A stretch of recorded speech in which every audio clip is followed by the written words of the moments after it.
Good afternoon, distinguished delegates. I now declare open the 8:51 meeting of the Committee on the Peaceful Uses of Outer Space. Distinguished delegates, this afternoon we will continue our consideration of Agenda Item 5, General Exchange of Views.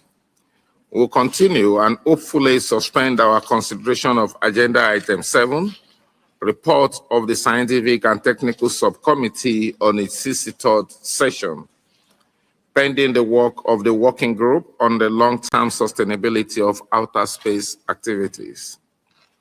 We will begin and hopefully suspend our consideration of Agenda Item 8, Report of the Legal Subcommittee on its 65th session, to hear the report by the chair of the Legal Subcommittee on Monday, 15th June. We will begin and hopefully suspend our consideration of Agenda Item 9, Space and Sustainable Development, pending the outcome of the consultations on the Space for Development Initiative. 5 technical presentations are scheduled for this afternoon. Delegates are reminded that the full schedule of technical presentations is available on the session's webpage.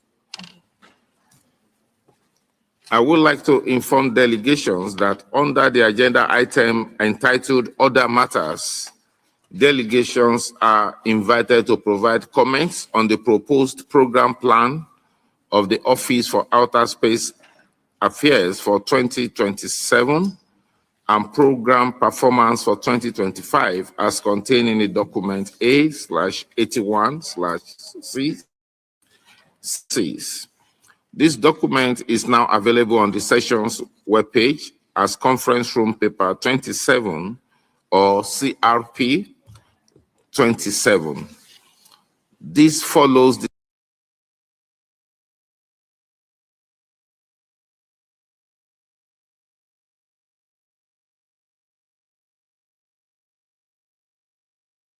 Any questions or comment on this proposed schedule? I see none.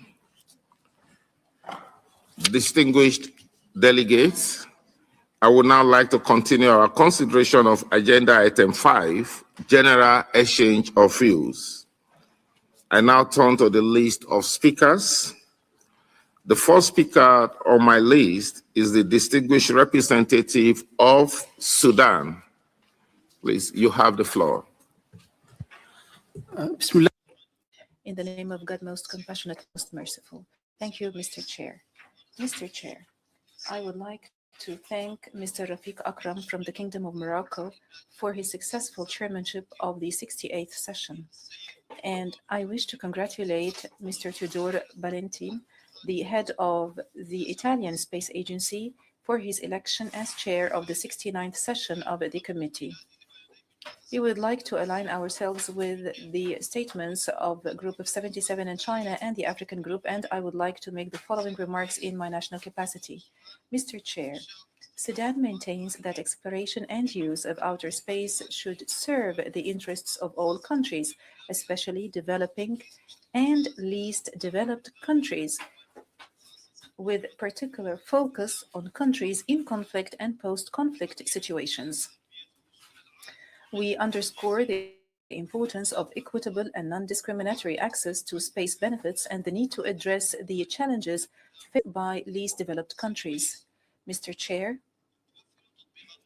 space applications provide transformative solutions to achieve sustainable development, especially in the areas of agriculture, water resource management, mitigation of disasters, environmental monitoring, and climate resilience.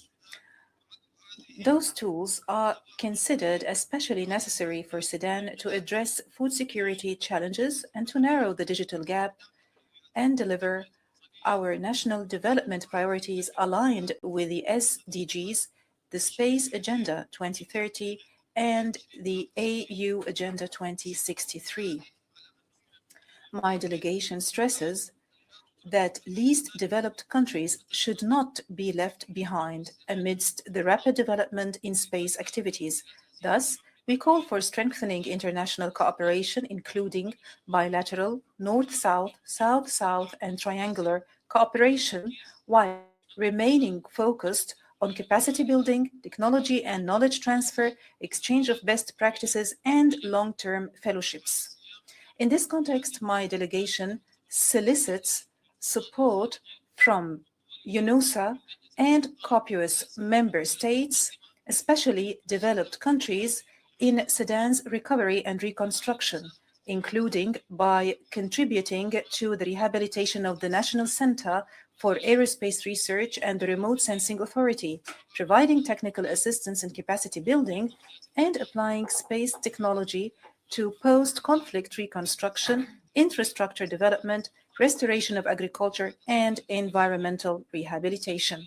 Mr. Chair, my country firmly believes that COPUOS should remain a key international platform invested in strengthening international cooperation in the field of the peaceful uses of outer space. We urge UNOSA and member states to provide more support to foster scientific and academic links and cooperation between national and regional institutions, and to double their efforts to ensure the efficient and effective implementation of the Office's mandate, especially under the current liquidity constraints. Mr. Chair, in closing, Sudan continues to be bound by the peaceful uses of outer space, multilateralism, and consensus-based results. We call for putting more effort into holding Unispace 4. And we wish that this session would promote equitable benefit sharing and ensure outer space remains exclusively a province of peace cooperation for all countries, especially least developed countries. Thank you, Mr. Chair. I thank the distinguished representative of Sudan for the statement. The next speaker on my list is the distinguished representative of Côte d'Ivoire. Please. Monsieur le Président, permettez. Chairperson, on behalf of the Republic of Côte d'Ivoire, I would like to express my warmest congratulations to you on your election to chair the 69th session of the Committee on the Peaceful Uses of Outer Space. We would like to assure you of our full cooperation with you as you discharge your duties. We would like to express our gratitude to the Office of Outer Space Affairs for all of the organizational arrangements made for this session. Our thanks also go to them for their unwavering efforts to strengthen international cooperation and to facilitate equitable access to space technologies. We fully align ourselves with the statements by the G77 and China and the African Group, and we make the following comments in our national capacity. Chair, as you know, almost 6 months ago, Côte d'Ivoire officially joined the Committee on the Peaceful Uses of Outer Space. We take this opportunity to express on behalf of our government our sincere thanks to all member states for their support to us in joining this very important committee for promoting outer space, one of the driving forces of sustainable development.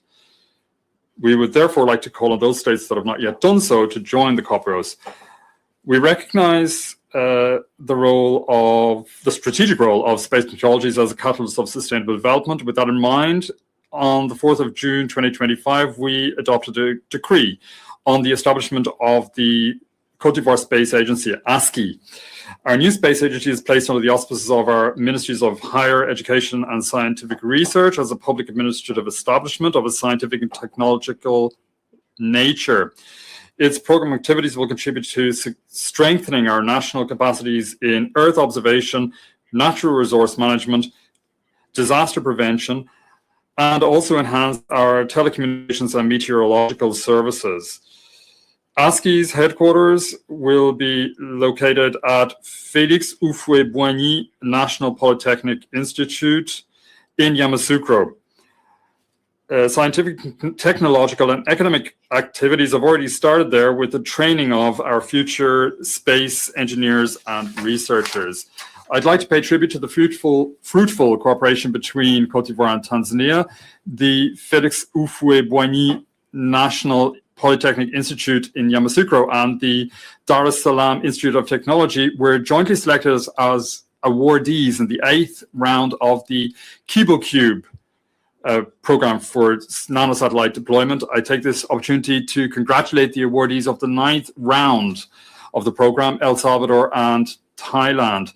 This cooperation is made possible by UN-USA in collaboration with JAXA. My country is grateful to both JAXA and UN-USA for this foundational project, which has allowed Cote d'Ivoire to make progress in nanosatellite manufacturing in line with our ambition to build our national satellite technology capacity. Another of our strategic scientific cooperation partners is CSUM, the University of Montpellier Space Center, where our space experts receive training. Our country is seeking to become a continental space hub in Africa by building a complete ecosystem composed of technical and infrastructure competencies and an adapted regulatory framework.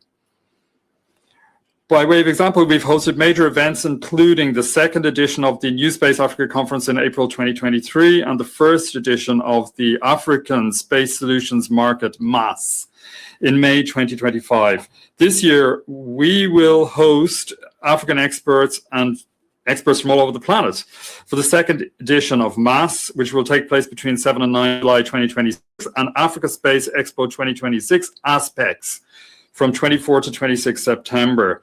These events are organized together with the African Union via its African Space Agency, AFSA, in which we're a member. And it points to the African nations' resolve to invest in the space industry and strengthen the African space economy.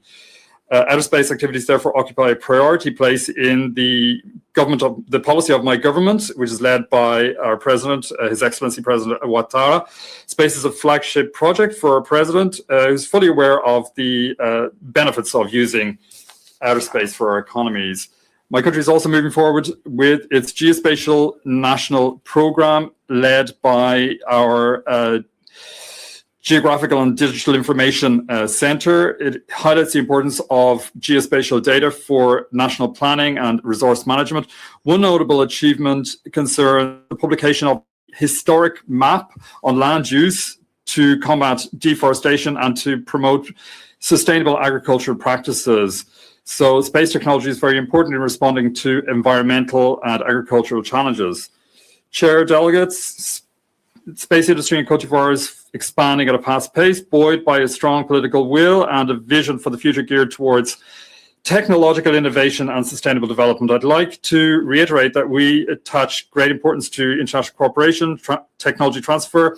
Also, these are crucial to allowing developing countries to fully benefit from the opportunities offered by space. Cote d'Ivoire supports initiatives that seek to build technological and scientific capacity, notably in Africa. We thank UN-USA for the efforts made here. As space activities step up, we underscore the need to promote the responsible, safe, and sustainable use of outer space, and we welcome international efforts to seek to mitigate space debris and to bolster the normative framework for long-term sustainability of outer space activities. We also insist on the importance of equitable access to outer space for all states to ensure that space is developed in line with international law. Thank you. I thank the distinguished representative of Cote d'Ivoire for the statement. The next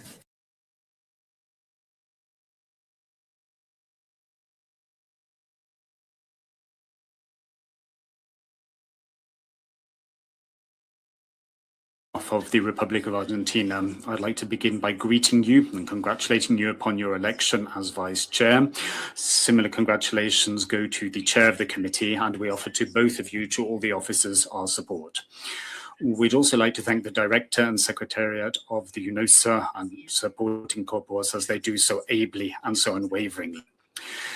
Chair, delegates and representatives representatives of observer entities. My delegation would like to underscore once again the importance of international cooperation and multilateral dialogue as vital tools to ensure that the use and exploration of space is for the benefit and in the interest of all countries and is carried out in a safe, peaceful and inclusive manner.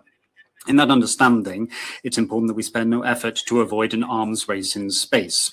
Our satellite missions are available to address the needs of the international community, and the same holds true in the field of education, where we will happily open up various different courses, university projects and research projects to interested parties. In speaking of international cooperation, I wish to highlight this major role played by COPUOS as the global forum for identifying and nurturing consensus to feed into understanding and the governance of space activities for peaceful purposes. This session is once again taking place in the throes of the liquidity crisis, which is having an adverse impact on the functioning of the committee.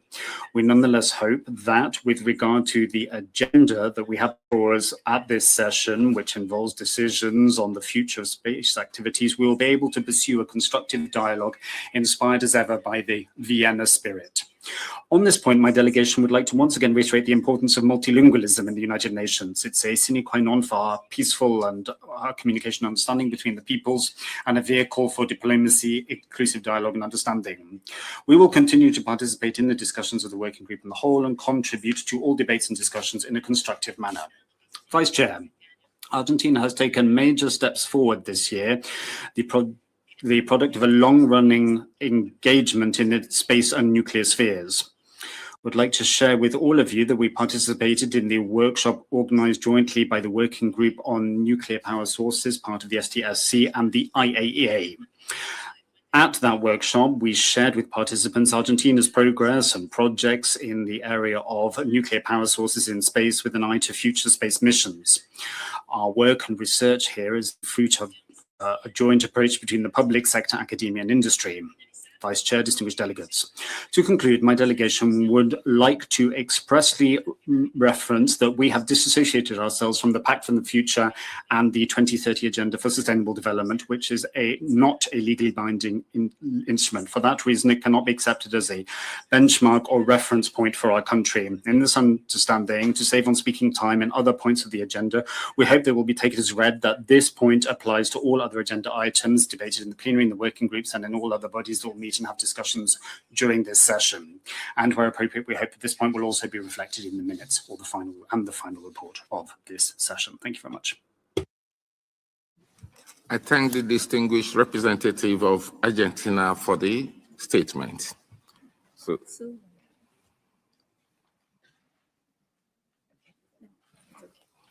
The next speaker on my list is the distinguished representative of Egypt.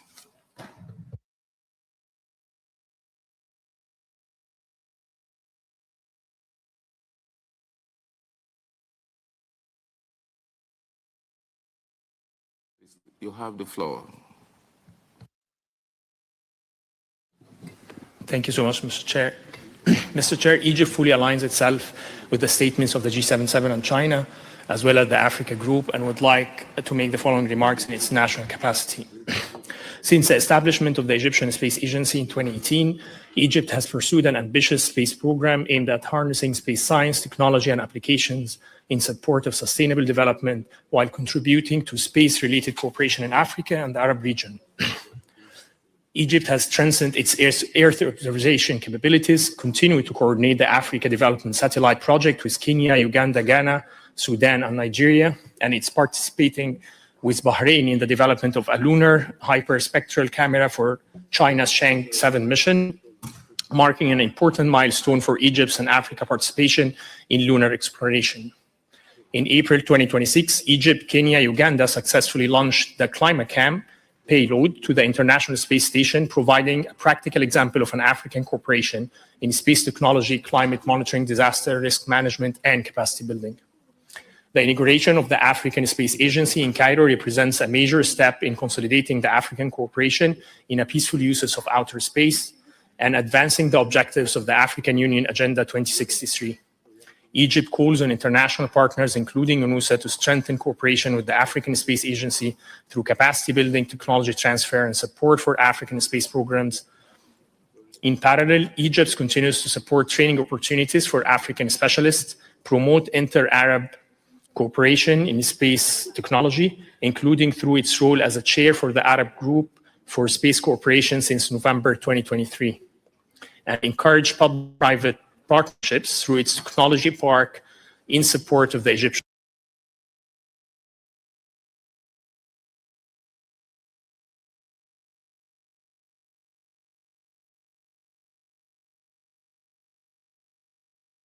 must remain firmly guided by international law and the United Nations treaties on outer space, particularly the Outer Space Treaty. This includes the principles of peaceful use, non-appropriation, due regard, equitable access, and the use of outer space for the benefit and in the interest of all countries irrespective of their level of scientific and economic development. Egypt reiterates that any governance or regulatory framework relating to outer space should aim at improving the outer space environment for the benefit of all states and should not limit or restrict the ability of any state, particularly developing countries, to fully utilize space activities, applications, and benefits. In this regard, Egypt stresses the continued relevance of the Space 2030 agenda and its implementation plan. Egypt also notes the increasing role of non-governmental and private sector actors in outer space activities and welcomes that role and recalls the continued relevance of Article 6 of the Outer Space Treaty, including the responsibility of states parties for national activities in outer space. Egypt further believes there is a need to develop innovative and flexible frameworks to consolidate the principle of benefit sharing in outer space, including through international cooperation mechanisms that provide technical assistance, capacity building, technology transfer, and where appropriate financial or in-kind support to developing countries. In this regard, Egypt supports the endeavor to ensure that Unispace 4 will be held in 2027, will have action-oriented outcomes and produces practical deliverables that reflect the interests of all member states, taking into consideration the interests of developing countries.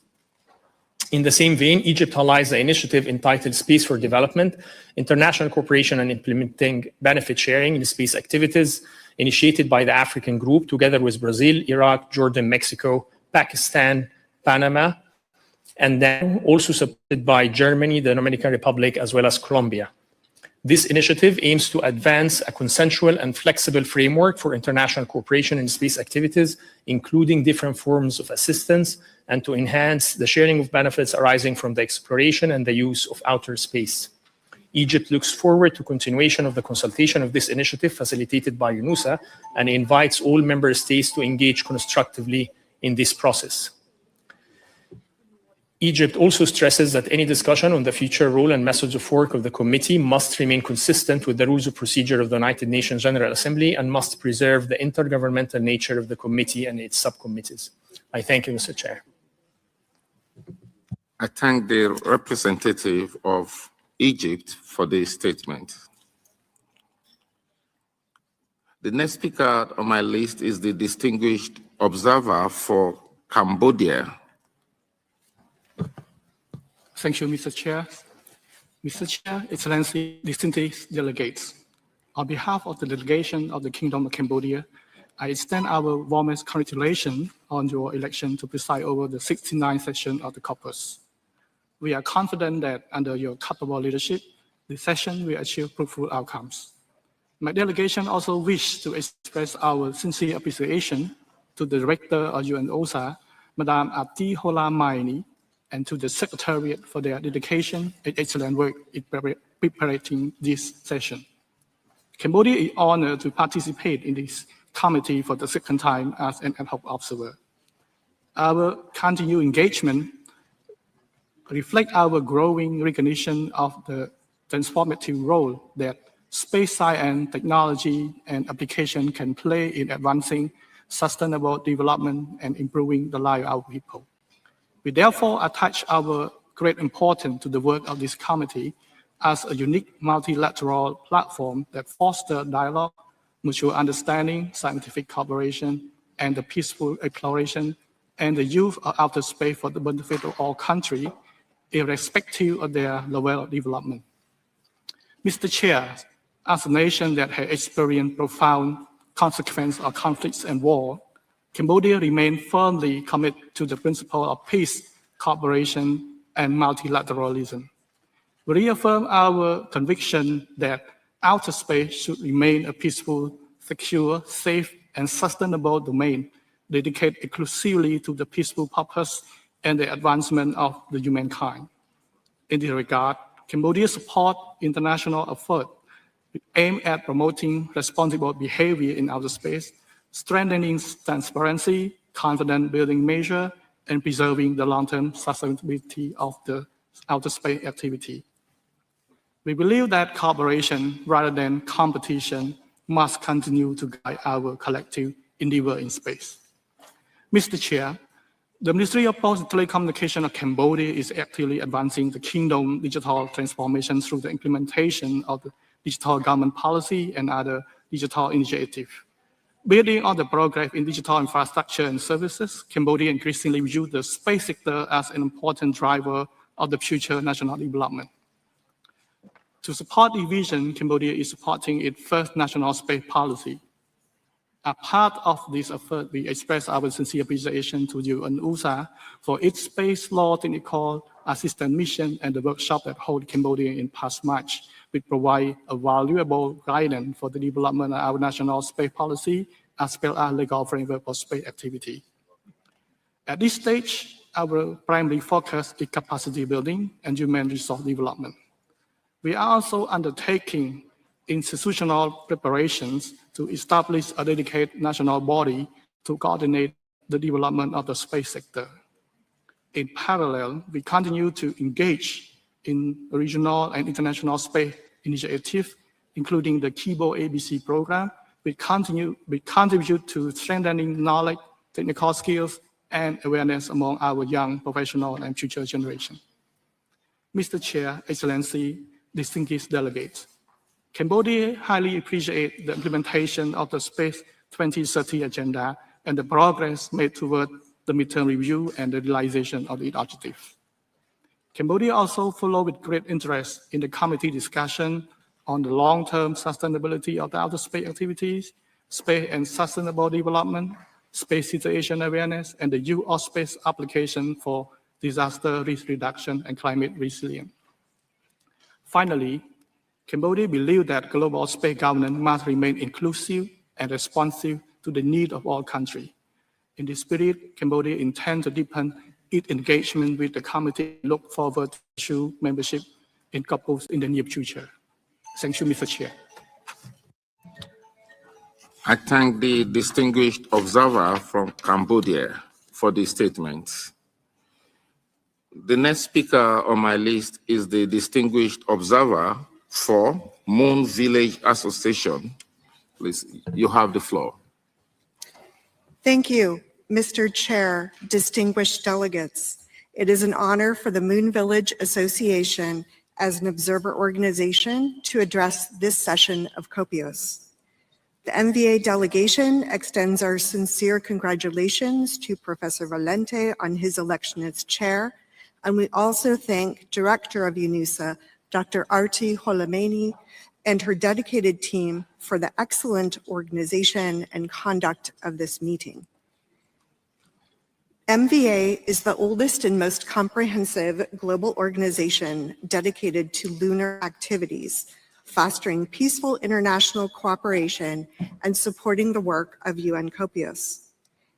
MVA's activities over the past year are detailed in the conference room paper submitted for this meeting, and we refer members and observers to that report.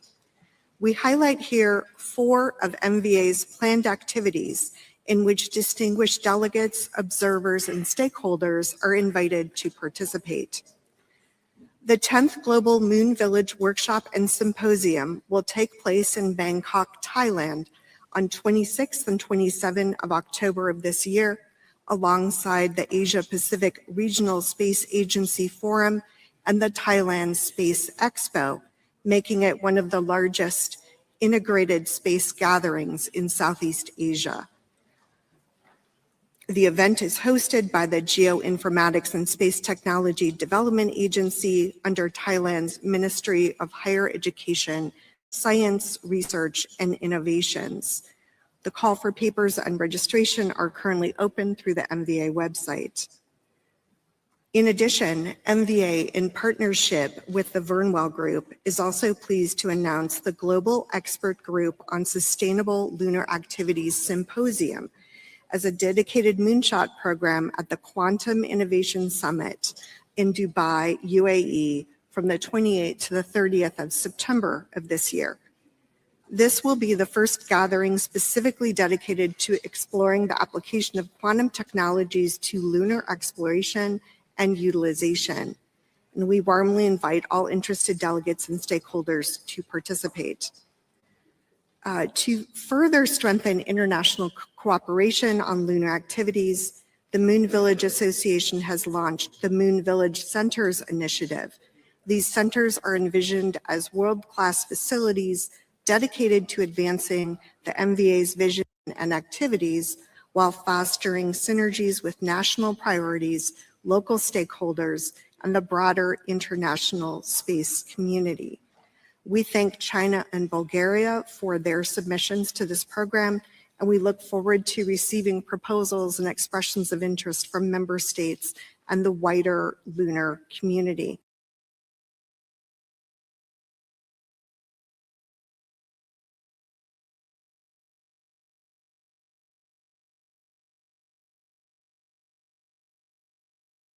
Range of participants from across Latin America to discuss the role of lunar exploration and development in the region. The event will be live streamed to enable global participation. The call for IMD 2026 global events beyond the one in Bogota that I mentioned remains open for submissions for activities and events to take place between July and October 2026.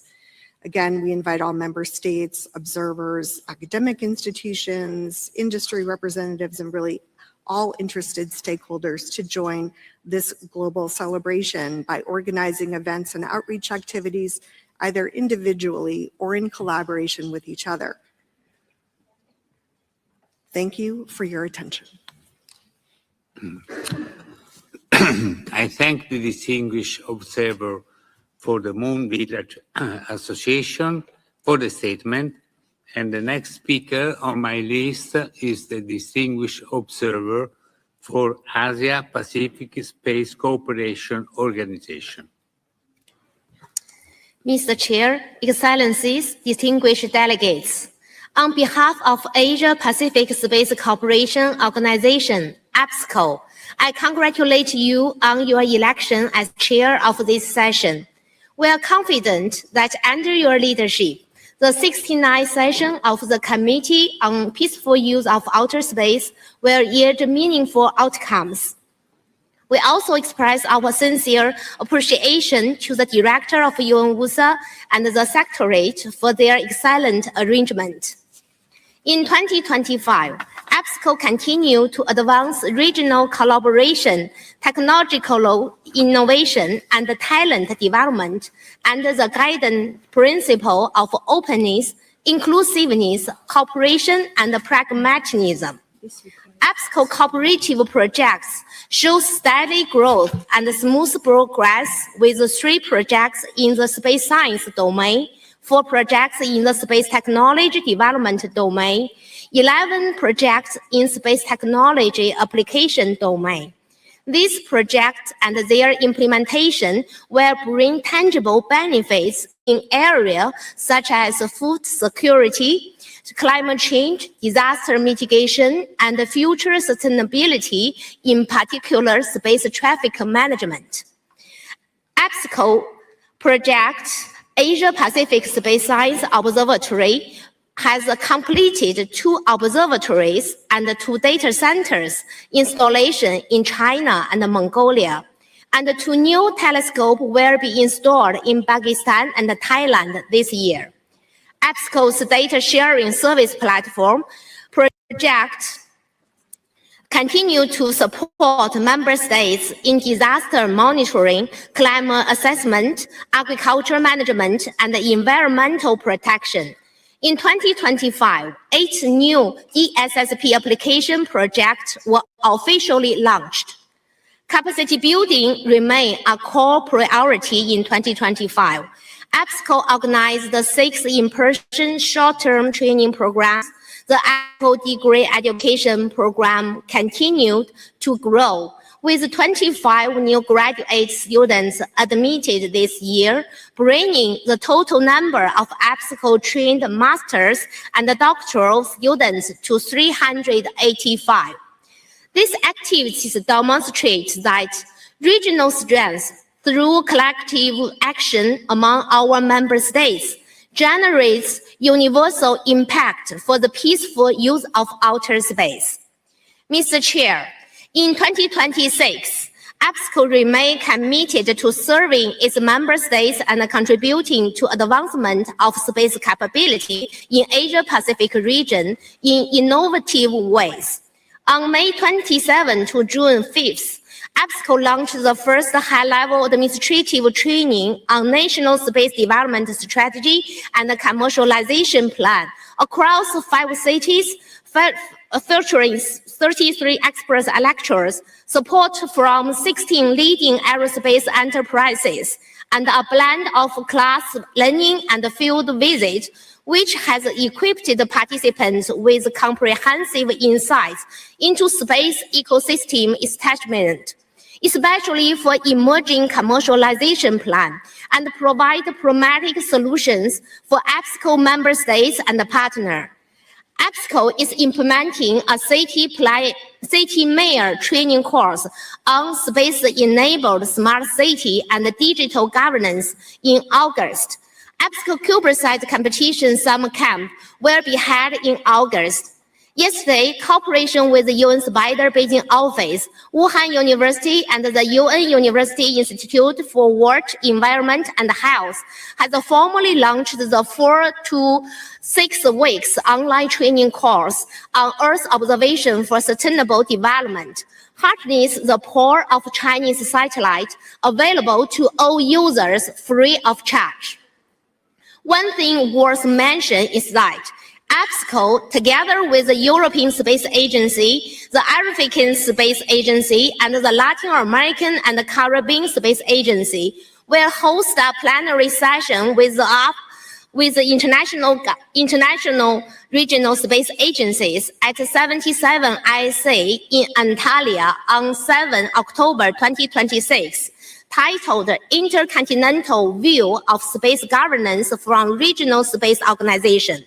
The preparatory meeting of Regional Intergovernmental Space Agency, hosted by the ESA, was successfully held in Netherlands on 12 and 13 May 2026. We believe this initiative will have a meaningful impact on the peaceful use of outer space, and we invite all delegates to join us in October. In addition, we will host the first APSCO Leadership Development Forum in Nanning of China from November 20 to 22nd, and the APSCO Space Education Symposium in Hainan of China in December. We hope that the country will leverage of APSCO platform to further propose practical and feasible cooperation plans for nations in the Asia-Pacific region, enabling space technology and space education to contribute to the region's economic and social development. Regional strengths, universal impact. This is not our slogan, it's our commitment. Mr. Chair, APSCO remains fully committed to the peaceful uses of outer space and to ensuring that international cooperation is a daily practice, not merely a concept. Thank you. I thank the distinguished observer for Asia-Pacific Space Cooperation Organization, and we will continue our consideration of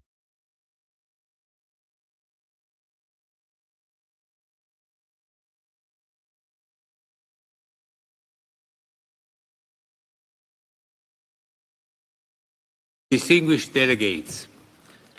I would now like to continue and hopefully suspend our consideration of agenda item number 7, report of the Scientific and Technical Subcommittee on its 63rd session, pending the work of the working group on the long-term sustainability of other space activities. Pursuant to the agreement of the subcommittee, as reflected in the document A/AC 105/1279, paragraph 238, the coordinator of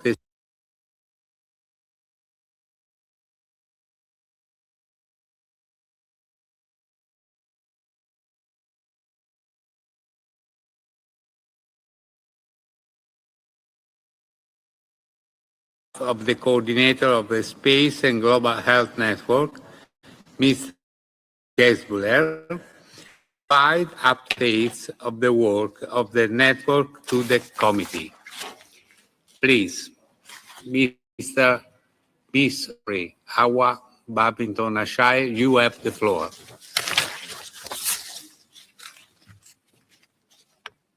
I'm pleased to address the committee today on behalf of the Space and Global Health Network. As is the first time that we're taking the floor, allow me to congratulate you for your able leadership during the session. I would like also to recognize the strong spirit of collaboration that drives Space and Global Health Network today. We are grateful to UNOSA for providing such platform that enables dialogue and cooperation, and to members and partners whose collective efforts continue to support the implementation of the Resolution 77-120 on space and global health. Network brings together 215 members from around the world, representing a diverse and multidisciplinary community committed to advancing the space and global health agenda. Guided by our 10-year strategy, we have continued to focus on awareness raising, capacity building, and international collaboration. Among our key achievements this year, the network is presenting for the first time during this session a policy brief developed by the network. This milestone publication provides practical recommendations to support member states in leveraging space technology for more sustainable, equitable, and resilient health system, including as well access to space-diverse data, antidisciplinary and capacity building, and enhanced regional cooperation. We're also working towards the development of a massive open online course, or MOOC, building on the space and global health curriculum presented here in February during the SCAC. And this is going to help to broaden access to knowledge and training opportunities worldwide. In addition, we have continued advancing our priority on space-based as well as viable to hear out a new initiatives with our partner UNOSA that seeks to enhance the use of Earth observation data for health and public health decision-making. Achievements reflect the commitment, we believe, and collaboration of our members and partners, and demonstrate the growing maturity of the global space and health community. Professor Antoine Gesbuller, the coordinator of the Space and Global Health Network, will provide detailed perspective on strategic importance of these efforts and the future directions during a technical presentation next week on June 15. As we move forward, we encourage member states, institutions, and experts to engage with the network, helping to expand our collective efforts to advance the use of space technologies for health and sustainable development. Thank you for your attention, and I wish the committee every success in this important work during the session. Thank you. Thank you very much, and I thank Ms. Hawa Babington Ashaya on behalf of the coordinator of the Space and Global Health Network for the statement. And the next speaker on my list is the distinguished representative of the Russian Federation.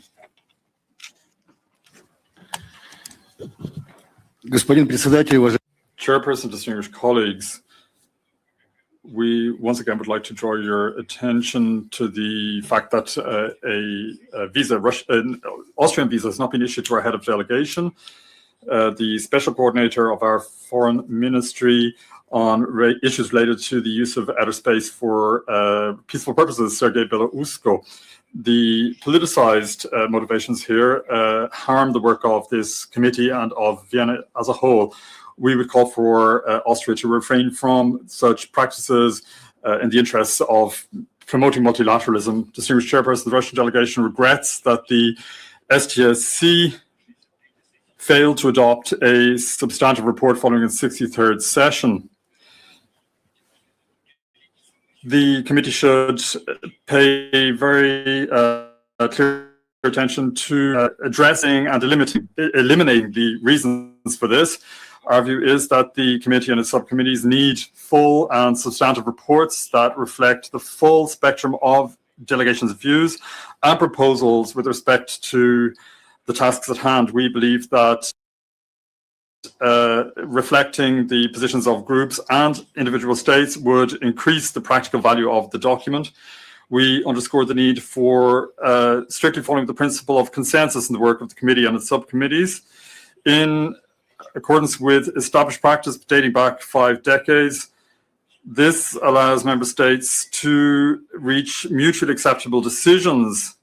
We also call on delegations to display a constructive spirit and to refrain from politicizing the work of the committee and its subcommittees, to focus on developing practically valuable solutions rather than making empty statements. We share the concern of the international community at the hazards caused by space debris formation. The risks that are caused by space debris are exacerbated by small satellites. The deployment of small satellites leads to many problems. Additionally, the increase in small satellites is done without due account to the interests of all participants in space activities. It calls into question equitable access to space. This is at variance with the 1967 Outer Space Treaty. It's necessary to immediately within the STSC launch a constructive dialogue that's geared towards a result on the issue of small space satellites. The aim should be to develop and implement self-limiting measures to reduce the dangers from space or small satellites. This should be reflected in the LTS guidelines. We will continue actively participating in shaping an international system for space traffic management so as to reduce risks for spaceflight and populations on the ground. We believe it's important to develop agreed rules and procedures for space coordination and space traffic management. All of that needs to happen only in the context of internationally agreed procedures and in line with international law. It's also important to achieve to focus our LTS activities on practical solutions. We need to work on improving the existing LTS guidelines. The LTS guidelines should reflect the issues that we face. We need to develop solutions. Also, we also need we need to have a full compendium of long-term sustainability guidelines.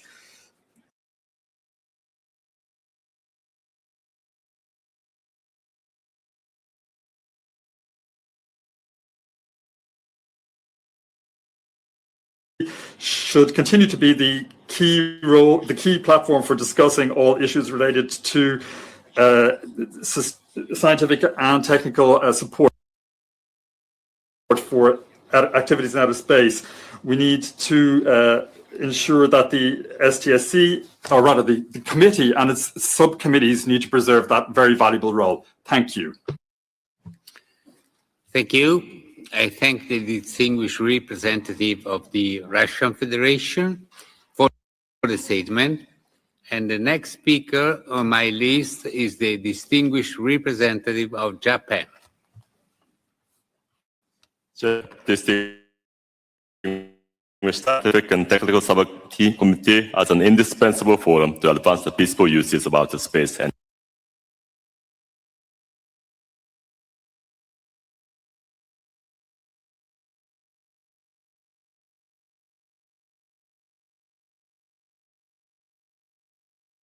co-hosted with UN-USA titled Shaping the Future of International Norms for Space Debris, a collaborative approach which highlighted the importance of collaborative norm building. Chair, Japan underscores the importance of the LTS guidelines and encourages member states and international organizations to further advance their effective implementation. Japan commends the professional and impartial work of the Chair and the Secretariat, welcomes the working group's support, and remains committed to actively contributing under the extended mandate, including to the new expert group on space situational awareness. In parallel, through the Global Space Law Project with US's National Space Legislation Initiative, Japan supports capacity building, including the development of national space legislation and the establishment of international norms in the Asia-Pacific.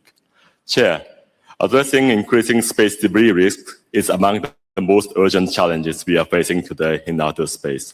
Mitigation and remediation measures across design, operations, and disposal are progressing and must be strengthened. Ensuring sustainability and addressing space debris risk order toolkit. On-orbit servicing can help extend the lives of operational satellites, while active debris removal (LDR)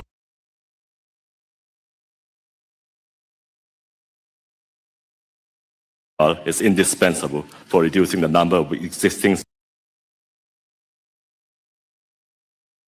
space debris that endanger operational satellites.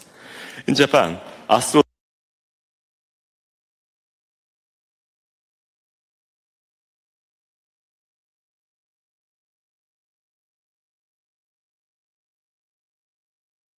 reiterates its firm support for the UNGA resolution declaring 2029 the International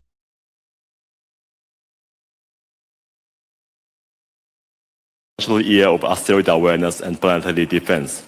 Our revised implementation plan of Basic Plan of Space Policy commits us to advancing cooperation, including an exploration program that leverages the unique opportunities presented by Apophis in 2029. In this regard, we are pleased to inform you that in order to advance planetary defense activities through international cooperation, JAXA and ESA have entered into a new partnership on the joint Ramses mission to asteroid Apophis. Chair, Japan recognizes that SDSC has been a driver of international cooperation in the peaceful uses of the space. We encourage all members and observers of this committee to be engaged in international cooperation. For its part, Japan will continue its efforts in research, exploration, and international cooperation for the benefit of humankind. Thank you. Thank you. I thank the distinguished representative of Japan for the statement. And the next speakers on my list is the distinguished representative of the United Kingdom. Chair, distinguished delegates. The United Kingdom would like to express our gratitude to Dr. Pakorn Apafan of Thailand for his successful leadership of chair of the 63rd session of the Science and Technical Subcommittee. The collaborative approach taken by you as chair, alongside the Secretariat, helped advance key areas of work and create an environment where we can start to consider new approaches to work more effectively as a subcommittee. The 63rd session of the Science and Technical Subcommittee continued to highlight our growing dependence on space to deliver critical services and how space technology is providing benefits to communities across the globe. With a greater appreciation and reliance on space infrastructure, work performed by UN COPUOS and its subcommittees becomes increasingly important as a unique multilateral forum to allow exchanges on critical topics necessary for our joint advancement in outer space.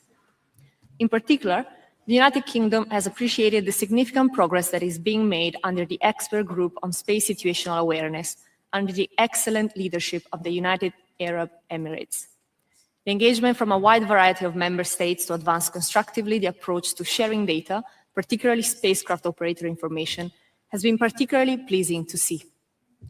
Facilitating this type of broad involvement across a diverse set of stakeholders, both member states and the private sector, shows the critical importance of this type of discussion occurring within COPUOS, and we look forward to seeing the continued progress of the expert group. The United Kingdom also attaches great importance to the work being performed by the working group on the long-term sustainability of outer space activities.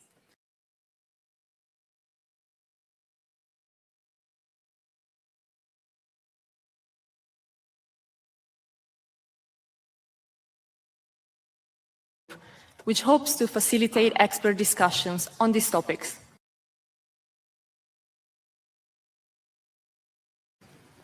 At this point, the United Kingdom would like to express our sincere thanks to the former chair of the working group from India, Dr. Uma Maheshwaran R. Under the leadership of Dr. Uma Maheshwaran R., the working group made clear progress, and this was made possible by the former chair.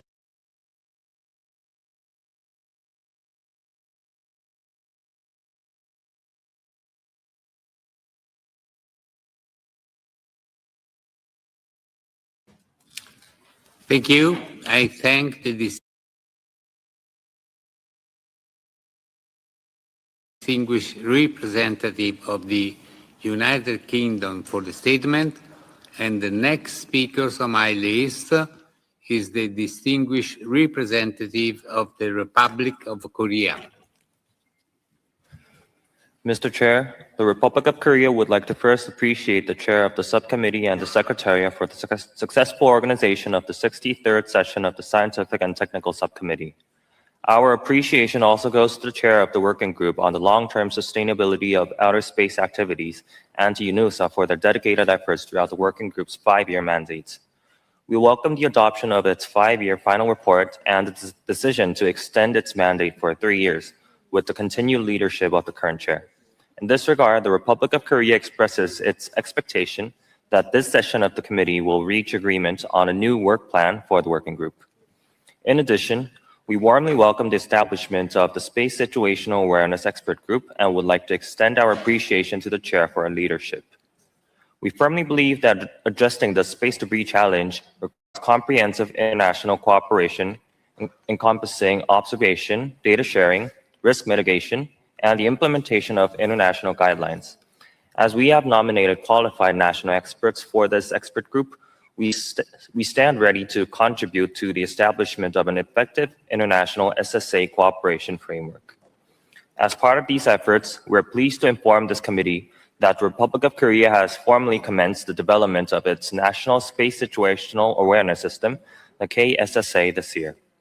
This initiative aims to overcome the limitations of ground-based observation and includes the development of space-based space surveillance infrastructure, namely the Space Owl, to provide more accurate monitoring of collision risks in the increasingly congested low Earth orbit environment.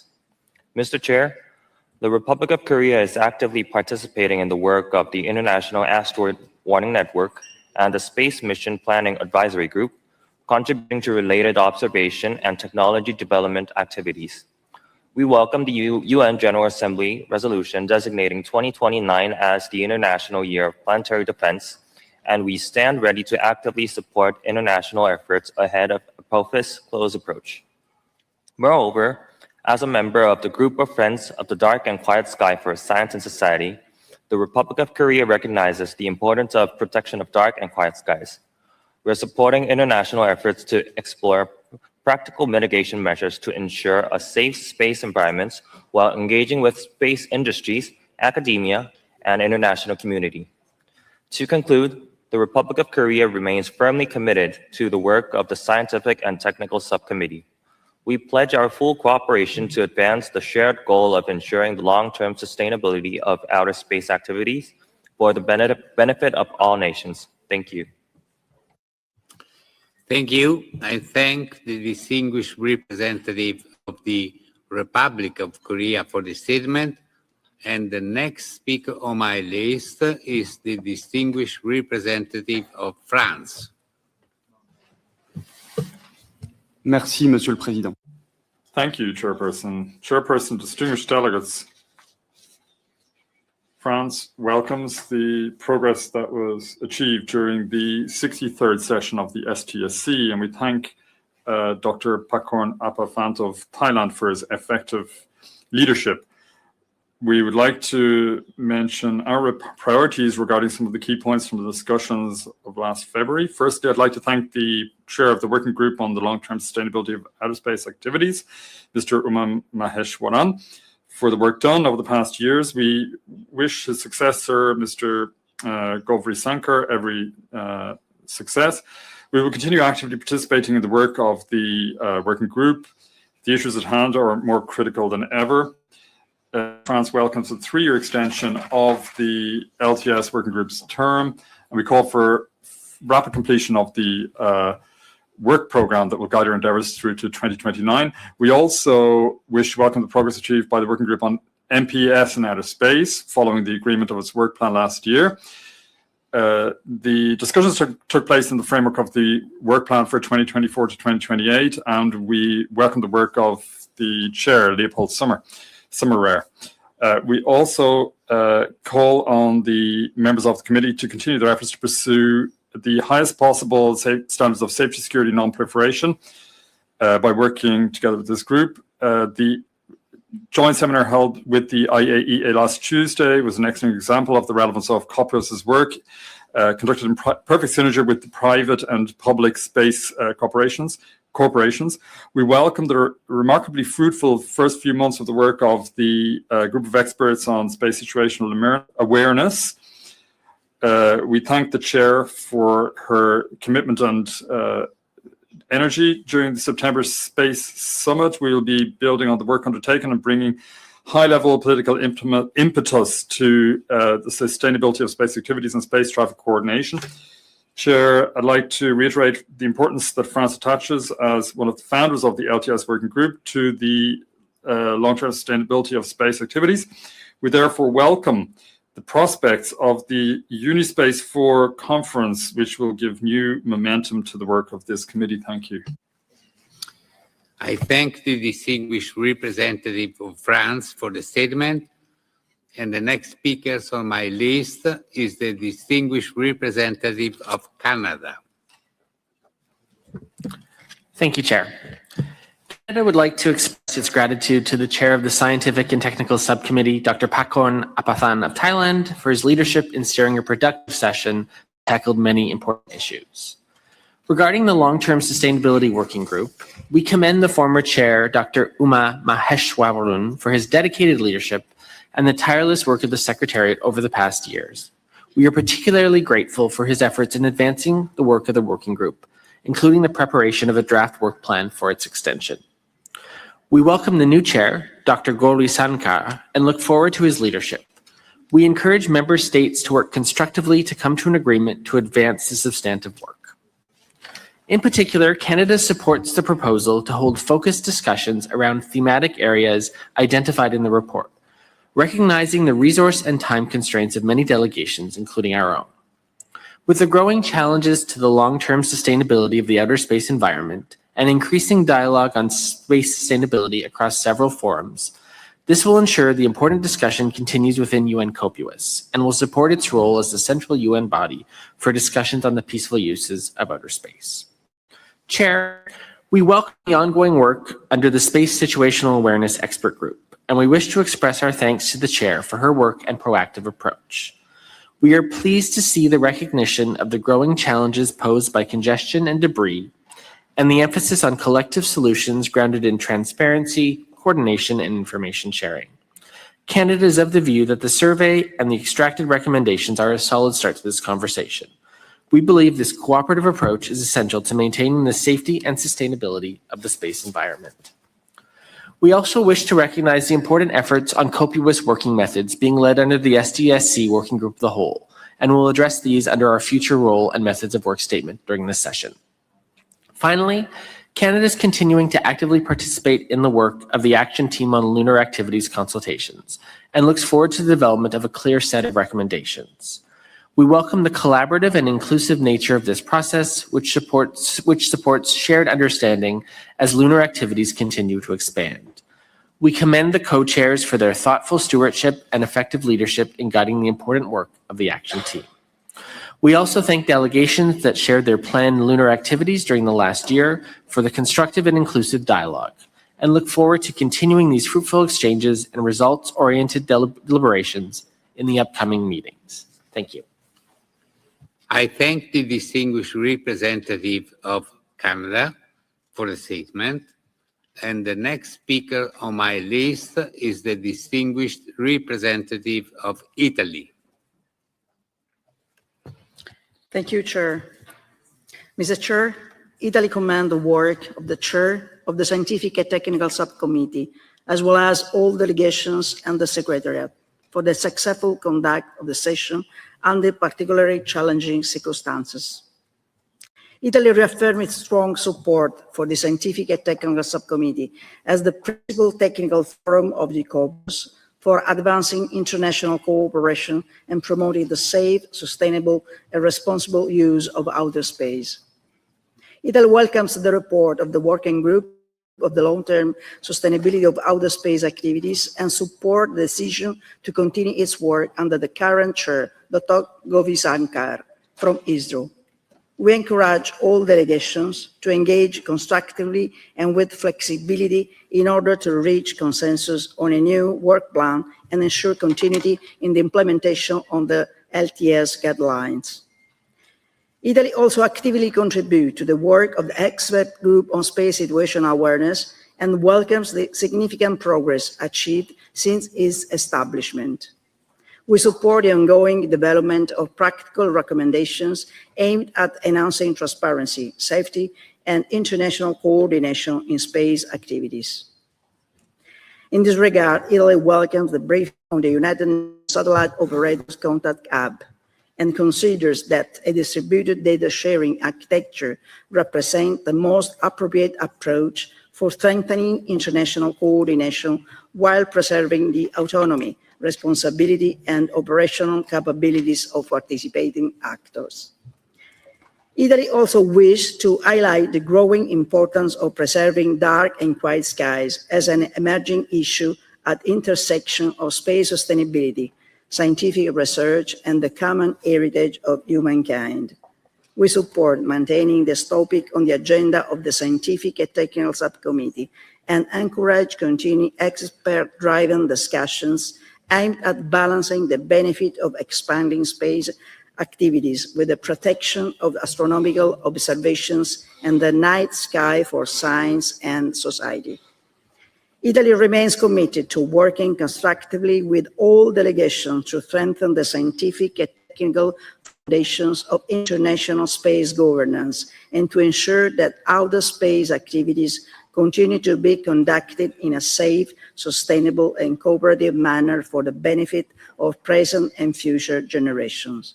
A more detailed version of this statement will be made available on the website of the COPUOS. Thank you, Chair. I thank the distinguished representative of Italy for the statement. And the next speaker on my list is the distinguished representative of China. Chair, the 60th session of the subcommittee held in February this year adopted its report. China wishes to express its appreciation to Mr. Park Hong, chair of the committee, for his dedicated efforts. China regrets that the committee was unable to achieve more substantive outcome due to the unreasonable contact with certain countries. In 2025, China's space activities achieved new milestones with a record 92 launch missions successfully completed throughout the year. The Tianwen-2 probe was successfully launched and entered the transfer orbit, marking the commencement of China's first asteroid exploration and sample return mission. China's human space flight program successfully completed 4 crew launch missions and 2 return missions, and successfully carried out the emergency response mission for Shenzhou 20. The 59th and 60th Beidou navigation satellites were successfully launched. The Ziyuan 304 satellite was also successfully launched, further enhancing China's 3-dimensional Earth observation capabilities. In April this year, the China National Space Administration hosted 11th China Space Day in Chengdu. China appreciates the congratulatory message delivered by President Lula of Brazil on this occasion, in which he commended China's space program. In May this year, the SMILE satellite, jointly developed by China and the ESA, was successfully launched. The satellite entered its designated orbit as planned, enabling for the first time the comprehensive imaging of large-scale structure of Earth's magnetosphere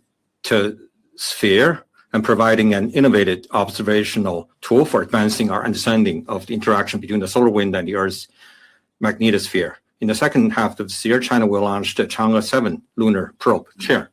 The SNT subcommittee of COPUOS serves as an important platform for consultation on global space governance issues, including the long-term sustainability of outer space activities, space traffic management, and the coordination of lunar activities. It is also an important mechanism for promoting international cooperation and addressing common challenges through dialogue. We have submitted a report to the long-term sustainable development. China attaches importance to the space debris mitigation management in order to protect outer space environment, long-term sustainable stability of outer space activities. China plans to conduct mitigation. Will continue to work with the international community. Thank you. I thank the distinguished representative of China for the statement. And the next speaker on my list is the distinguished representative of Argentina. Thank you very much, Chair. And thank you very much for taking the effort to pronounce Argentina correctly as Argentina. I appreciate it. Chair, distinguished delegates. At the 63rd session of the subcommittee, the working group on the use of nuclear power sources in outer space, the NPS working group, agreed that on the 9th of June 2026, a day before this COPUOS session began, a workshop organized jointly with the IAEA and co-chaired by the chair of the working group and the representative of the agency as well.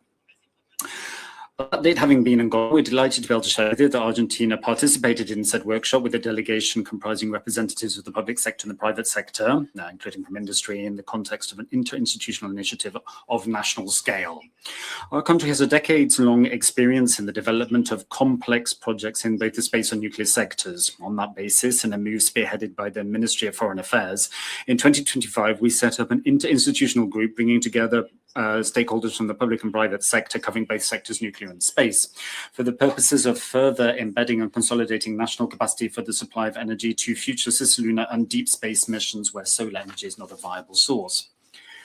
This work was structured around a holistic approach encompassing both the technical aspects of the design of nuclear energy sources for space missions, as well as the bolstering of the security, safety, protection, regulation, licensing, and oversight protocols and frameworks.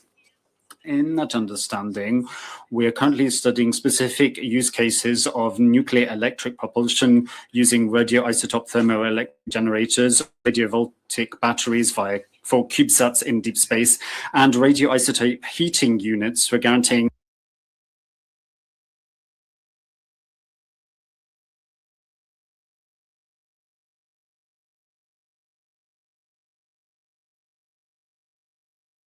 scale by operational nuclear reactors, at least in Argentina. For the purposes of greater power, we're currently analyzing the development of fission surface power microreactors. The conceptual assessment is focused on a solid core design, passively refrigerated by sodium heat pipes and fueled by low enriched uranium. The concept is designed to be completely safe and to enjoy a lifespan of 30 years. These compact microreactors open new and significant opportunities in space to support surface habitats, high-power communication hubs, long-term robotic missions, and science stations that can operate during the lunar night. The future of space exploration requires new energies, which represents the technical challenge as well as a safety, security, and regulatory challenge. In that understanding, the workshop that I referred to earlier was a highly enriching experience, and we'd like to thank UNOSA and the IAEA for the opportunity. To conclude, my delegation would like to underscore the importance of continuing to make headway in the dialogue that is taking place on long-term sustainability, and we will continue to participate in said discussions. Thank you very much indeed, Chair and distinguished delegations, for your kind attention. Thank you. I thank the distinguished representative of Argentina for the statement. And the next speaker on my list is the distinguished representative of Germany.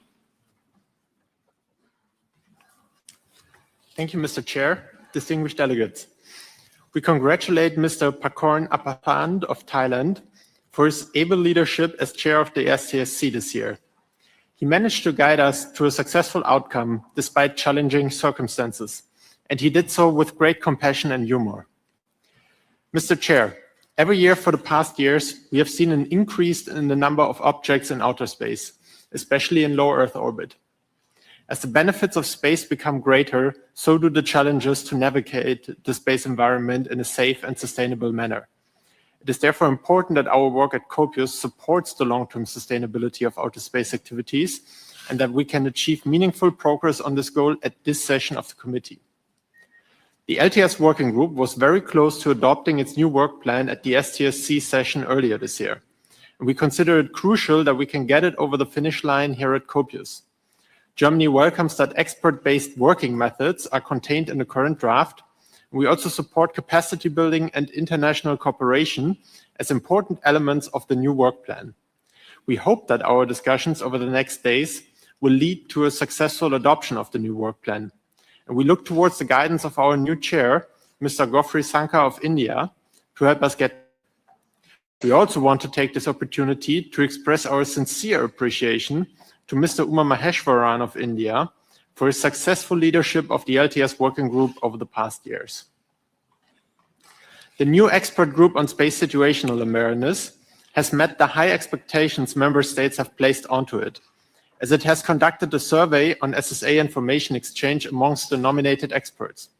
And based on the outcomes of this survey, has produced the first set of draft recommendations to improve global space traffic coordination.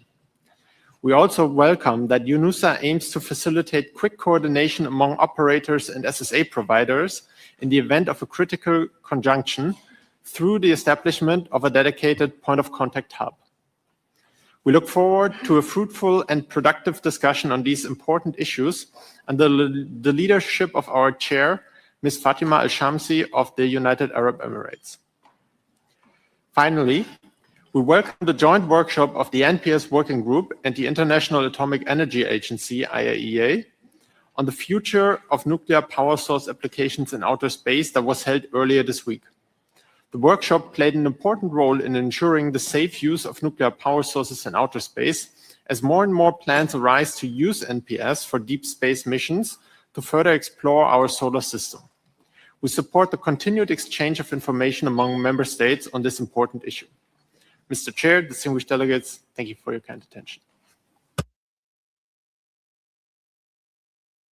I thank the distinguished representative of Germany for the statement.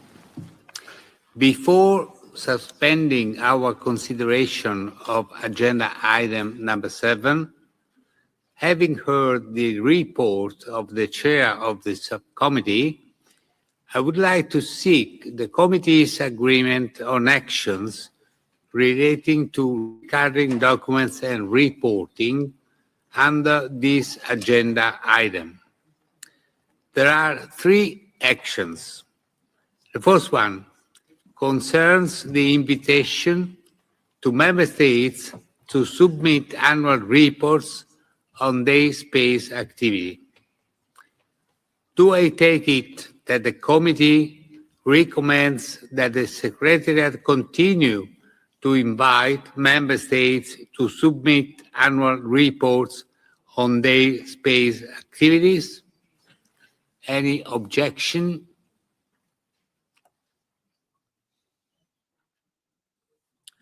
I see no objection, so it is so decided. Thank you.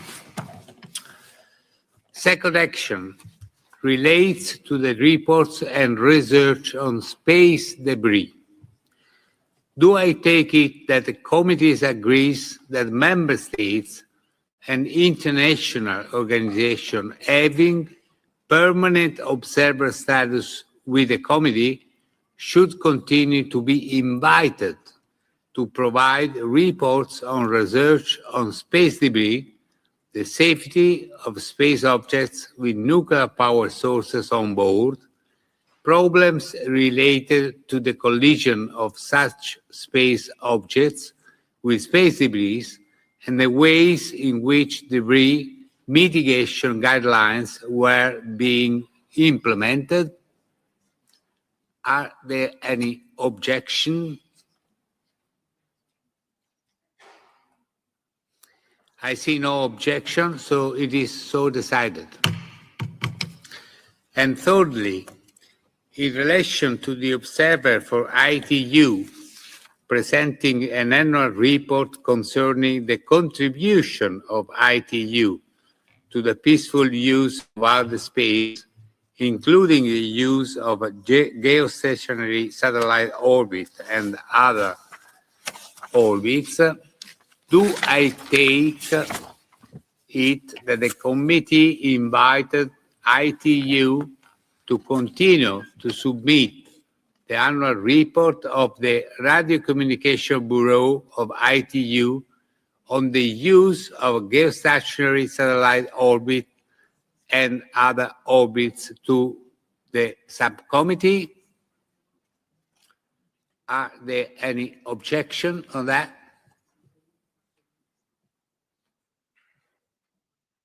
I see no objection, so it is so decided.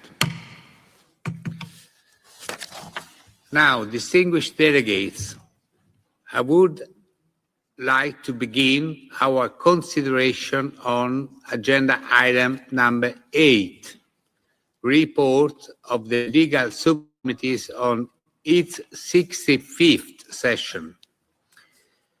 We will invite the chair of the legal subcommittee, Mr. Pablo Adrián Arrocha Olabuenaga of Mexico, to report on the outcome of the 65th session during this session. The Secretariat informed me that in view of his schedule and circumstances, he will report to the committee on Monday on next 15 June. Now, the fourth speaker on my list is the distinguished representative of the Russian Federation. Please, take the floor. Distinguished Chairperson, distinguished colleagues, I'd like once again to draw your attention to the non-issuance by Austria of an entry visa for participation in this session of our head of delegation, special coordinator from our foreign ministry on space cooperation and the exploration and use of space for peaceful purposes, Mr. Sergei Belouska. This politically motivated decision harms the professional operations here at the committee and in Vienna as a whole. We call for refraining from such an approach in order to ensure that constructive dialogue can be pursued in this multilateral format. We would like to take this opportunity, Chairperson, to draw your attention to the address by the Russian cosmonaut on the International Space Station in connection with the Russia Day today. We were the first launcher satellite into space, the first spacewalk. We also launched the first space station. Chairperson, we regret that the legal subcommittee failed following its 65th session to adopt a substantive report. The practice of adopting procedural reports is, in our view, counterproductive for the LSC. The committee and its subcommittees need a complete and substantive report that should reflect the full spectrum of delegations' views voiced for each agenda item during the session. That would give readers a clear and detailed picture of the course of the discussions. We believe that reflecting the positions of individual states and groups of states enhances the value of the report. We underscore the need for strict compliance with the principle of consensus in the work of the committee and its subcommittees, in line with the more than 5 decades of established practice. This allows states parties to come to mutually acceptable decisions. We also call on delegations to remain constructive and to refrain from politicizing the work of the committee and its subcommittees. we believe that the LSC should continue to be the key forum for discussions and decision-making on all issues related to space law. We believe that the LSC should continue to have this unique role. Thank you.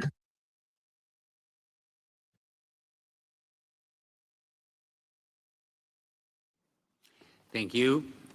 I thank the distinguished representative of the Russian Federation for the statement.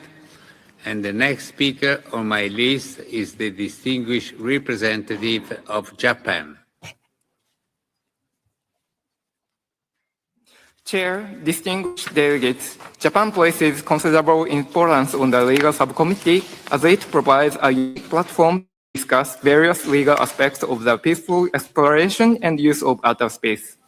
We would like to express our sincere appreciation to the chair, Mr. Pablo Adrian Arocha Olabuenaga, for his able leadership and unwavering commitment in steering the legal subcommittee through constructive deliberations and toward a consensual outcome.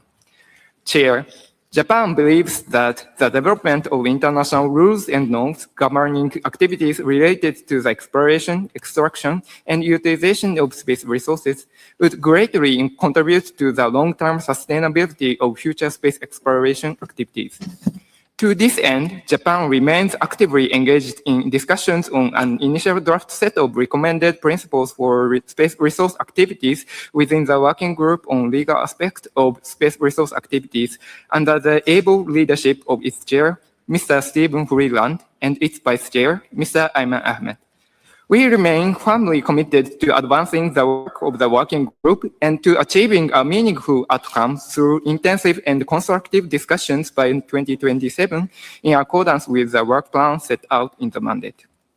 At the national level, Japan enacted the Space Resources Act in 2021, establishing an authorization framework for special provisions on licensing under the Space Activities Act in order to authorize private sector activities related to exploring and developing space resources and specify the rule for the acquisition of ownership of such resources. Towards the safe and sustainable use of outer space, Japan established new national guidelines in 2025 aimed at preventing the collisions of space objects. These guidelines set out concepts and specific measures to avoid collisions with satellites and space debris, or to minimize the risk of such collisions to the greatest extent possible. We underscore that national space laws not only ensure the orderly conduct of space activities at the national level, but also contribute to shaping emerging international norms and strengthening the broader framework governing space activities. Chair, Japan reiterates the importance of further strengthening the rule of law in outer space to ensure the safe and sustainable use of outer space. In this respect, Japan has collaborated with UNUSA on the Global Space Law Project since 2021 to support capacity building in Asia-Pacific countries, particularly emerging spacefaring nations. Japan considers it critically important for such countries to develop and implement national space legislation consistent with international space law and to ensure the appropriate authorization and supervision of both governmental and non-governmental space activities. Chair, last but not least, we would like to express Japan's respect for international norms in outer space and the important role played by the legal subcommittee in ensuring the peaceful exploration and use of outer space. Thank you for your attention. I thank the distinguished representative of Japan for the statement. And the next speaker on my list is the distinguished representative of Germany. Thank you, Chair. Honorable Chair, distinguished delegates, activities in outer space are becoming increasingly important, as is the preservation of outer space as a global commons beyond national jurisdiction. The work of the legal subcommittee has therefore once again been highly important. It is essential that we deliver meaningful and substantive outcomes, ensuring that our work effectively feeds into COPUOS and the UN General Assembly. We congratulate the Chair, Pablo Arocha, for his excellent leadership in guiding the adoption of a report. At the same time, we note that the report does not fully reflect the progress achieved under the various agenda items. Among these, the growing intensity of space activities requires urgent attention. Protecting the space environment is essential to safeguarding its benefits for all. The legal and policy implications call for further results-oriented work within the legal subcommittee. We thank delegations for their written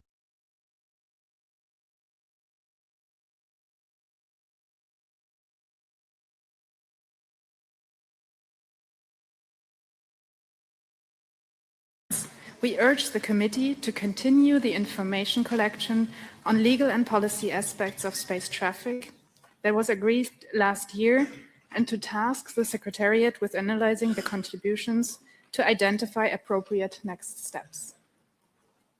Chair, important work was also carried out by the Working Group on Legal Aspects of Space Resources Activities and the Action Team on Lunar Activities consultations, ably led by their respective chairs. Fair and sustainable use of resources on celestial bodies, while protecting scientific interests, sites, and preserving future opportunities, is essential. Information sharing on space activities under Article 11 of the Outer Space Treaty is also a cross-cutting issue. Grateful to all delegations for their engagement in the Working Group on the status and application of the 5 United Nations treaties on outer space, and to observers for submitting written contributions, we encourage continued active participation in the consultations ahead of next year's finalization of the work plan. Lastly, we would like to commend UNUSA for its continued efforts to promote the application of the UN space treaties and other COPUOS instruments, including through capacity building in space law and policy. We also thank IISL and ECSL for hosting an insightful symposium that supports capacity building and informs our discussions. In conclusion, effective implementation of the Outer Space Treaty remains central to our efforts. Several practical ways to strengthen and operationalize its provisions were discussed during this year's LSC session. We therefore encourage COPUOS to take the necessary steps to support the further development of international space law and global space governance. Thank you. I thank the distinguished representative of Germany for the statement. And the next speaker on my list is the distinguished representative of the United Kingdom. Please. Thank you, Chair. Distinguished delegates. The United Kingdom would like to extend its thanks to COPUOS delegations who contributed to the discussions and the debate at this year's Legal Subcommittee. We would also like to thank UNUSA for organising and facilitating the meeting, as well as the new chair of the LSC, Mr. Pablo A. Roca Bluenaga of Mexico, for his hard work in presiding over the session. Chair.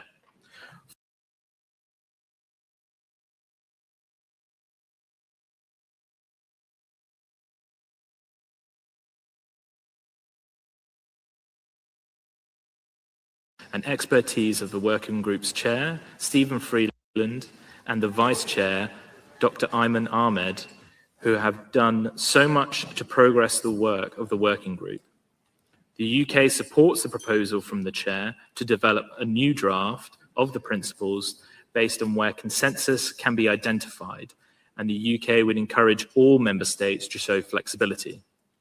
These principles are a foundation to be built upon and should not try to foresee and resolve all possible future issues.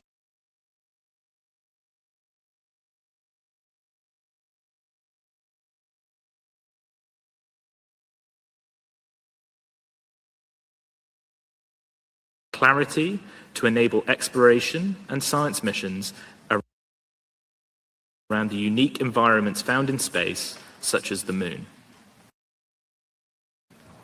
The UK stands ready to engage with all member states to enable this work to come to a positive outcome.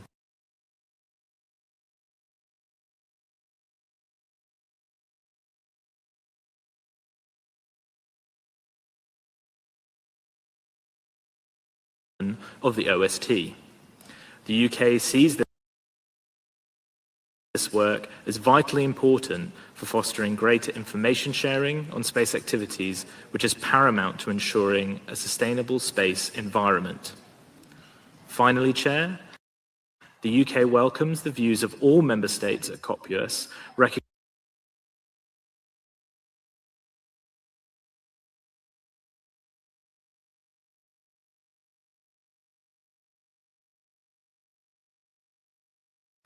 Thank you for your kind attention.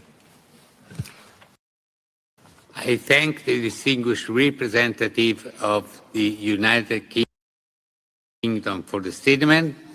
And the next speaker on my list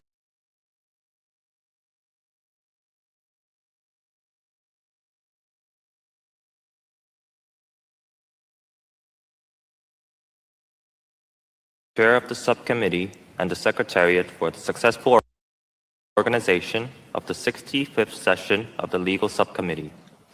The Republic of Korea recognizes the critical importance of space debris mitigation and space traffic management as essential elements for ensuring the long-term sustainability and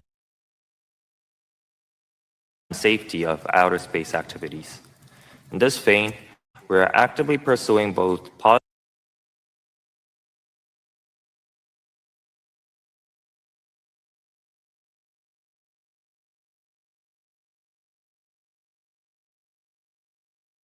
framework for strengthening national capabilities and resilience in space operations. The Republic of Korea is also participating constructively in ongoing international discussions on space traffic management. In this January, we submitted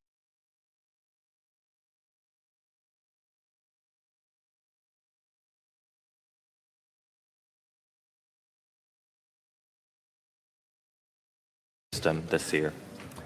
This system will be equipped with AI-enabled analytical capabilities to assess potential collision risks,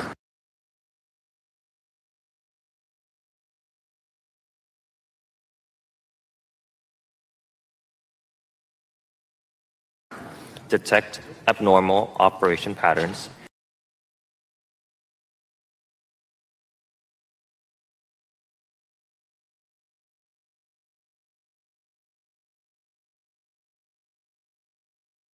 we will continue to play a constructive and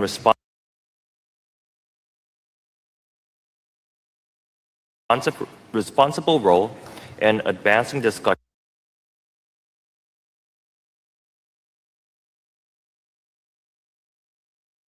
on STM with a view to promoting a safe,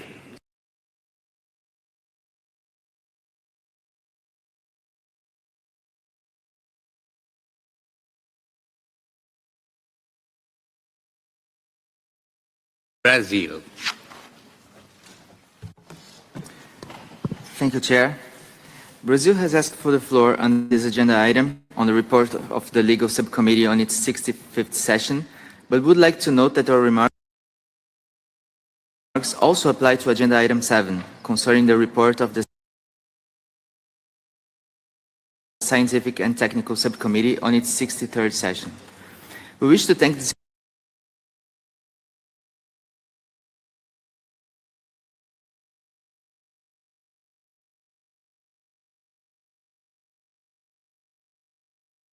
committee to provide guidance for the governance of our space activities. Nevertheless, the outcome reached on both occasions fell far short of what this committee and its subsidiary bodies can and should deliver. Brazil noted with deep concern the non-acceptance in both reports of a term that's firmly established in multilateral practice and remains essential for us, developing countries.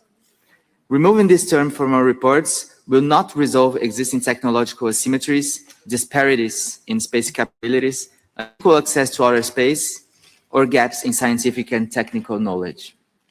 We should not look the other way when faced with these challenges. We need to address them through strengthened international cooperation, capacity building, transparency, information sharing, dialogue, and the effective sharing of benefits. The discussion around this concept during both the scientific and technical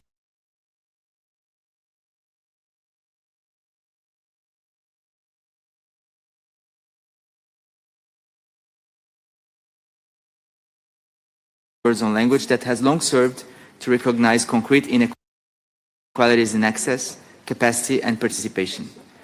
The legitimacy of this committee depends not only on its ability to reach consensus, but also on its ability to ensure that consensus remains meaningful, inclusive, and faithful to the principles of space law. For this reason, Mr. Chair, Brazil urges all delegations to work together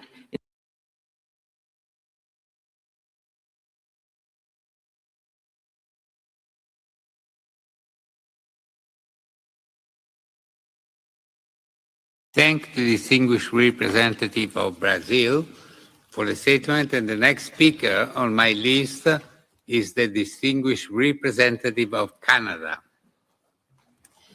Merci, Monsieur le Président. Thank you, Chair. The Legal Subcommittee plays an important role in studying the nature of legal issues arising from the peaceful exploration and use of outer space. Building a common understanding of these legal issues is of paramount importance to maintaining outer space for peaceful purposes.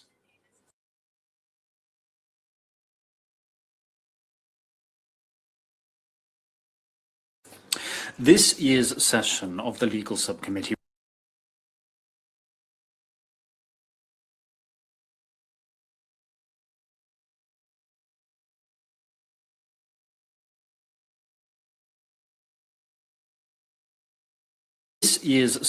of the Legal Subcommittee was shortened due to the liquidity crisis, but was nonetheless still a very productive one. The Secretariat deserves full credit for efficiently organizing the work of the 65th session and for implementing procedures that allowed all the items to be considered on an expedited basis. Canada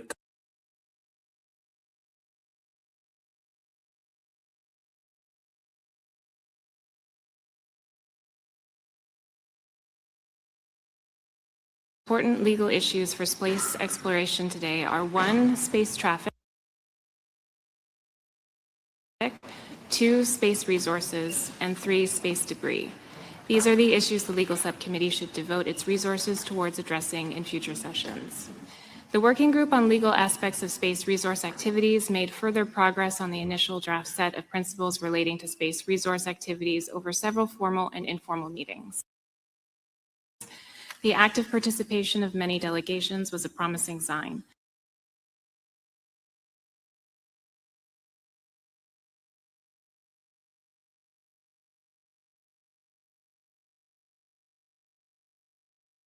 On those basic elements that enjoy broad consensus so the working group can achieve the objectives as set out in its work plan by 2027. The working group on the status and application of the 5 United Nations treaties also made substantive progress at this year's session, including the elaboration of a template to assist states in the exchange of information on space activities under Article 11 of the Outer Space Treaty. Canada commends the chair of the working group for efficiently guiding its work and providing structure to deliberations for the purpose of achieving practical results. Chair, Canada was pleased with the progress and outcomes of the 65th session of the Legal Subcommittee. We noted active participation from a diverse group of member states and believe the Legal Subcommittee can continue to deliver the practical guidance needed by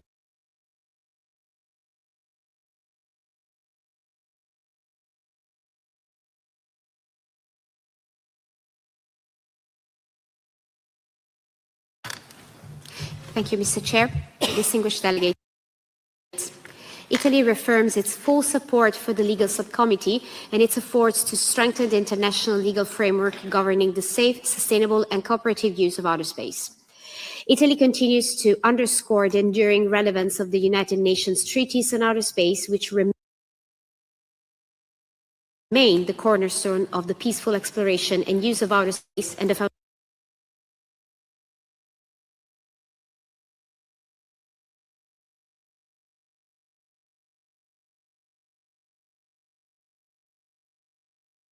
and supervision procedures, liability, safety, and the long-term sustainability of space activities. Italy reaffirms its commitment to capacity building and international cooperation as essential pillars of the peaceful use of outer space. In this regard, Italy supports the forthcoming regional technical advisory mission for African countries organized with UNOSA and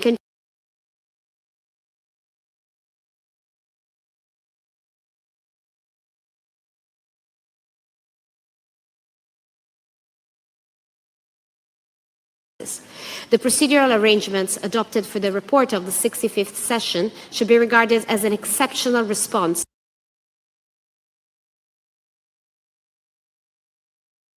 to specific circumstances and not as a substitute for the committee's long-standing practice of consensus-based decision-making, which remains a fundamental strength of COPUOS. At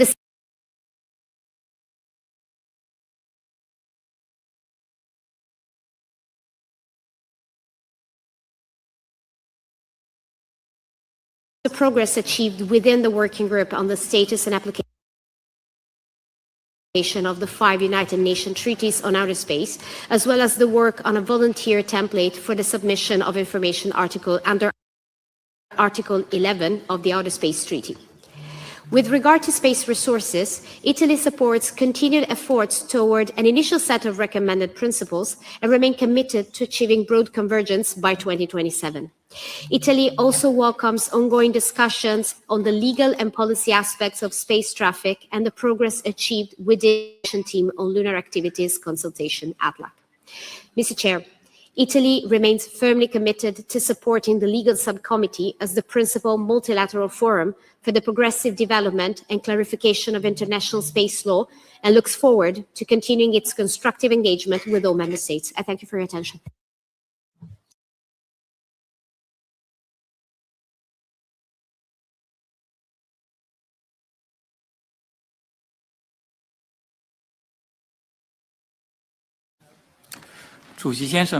Mr. Chairman, my delegation appreciates the chair and the secretariat of the LSC, as well as the secretary.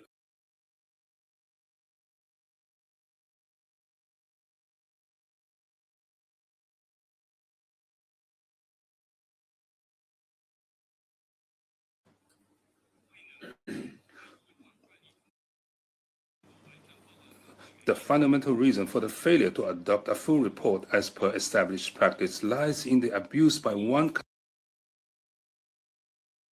country of the Vienna tradition of consensus, unreasonably and stubbornly opposed the inclusion in the report of the established formulations such as developing countries. This led to a stalemate and ultimately resulted in a special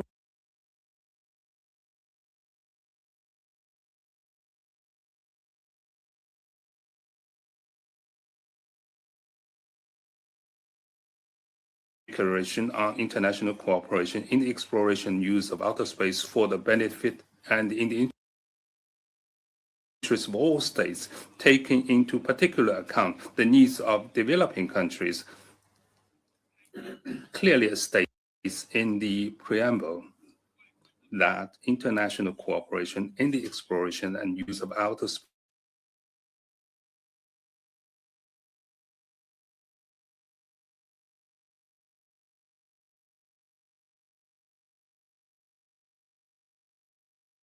constitutes an authoritative interpretation of the principle of international cooperation as enshrined in the 1967 Outer Space Treaty, emphasizing that outer space is not an arena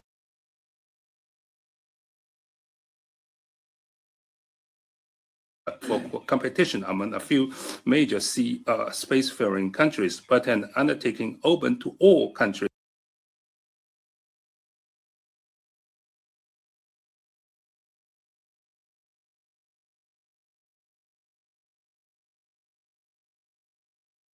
to working with all parties to uphold this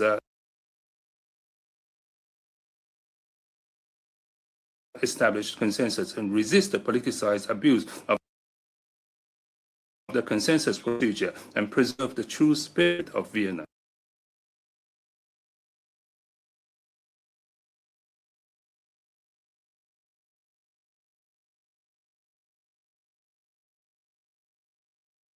subcommittee of COPUOS should fulfill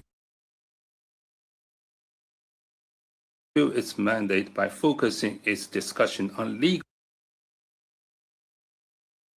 issues, addressing new problems and challenges, and concentrate on genuinely important legal questions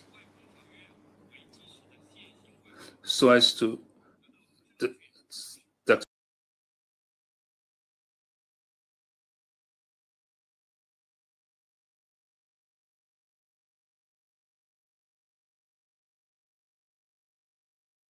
space and improved global governance. Thank you, Chair.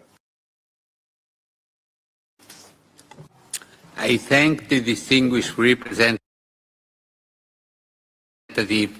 of China for the statement, and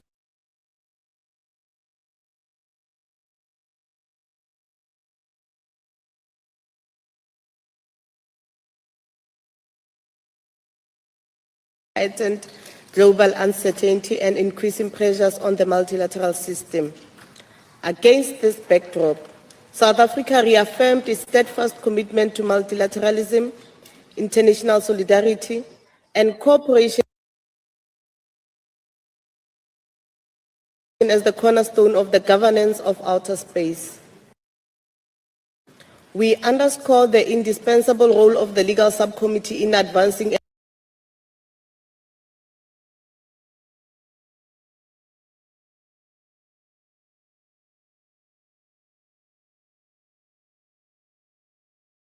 international cooperation to ensure the peaceful exploration and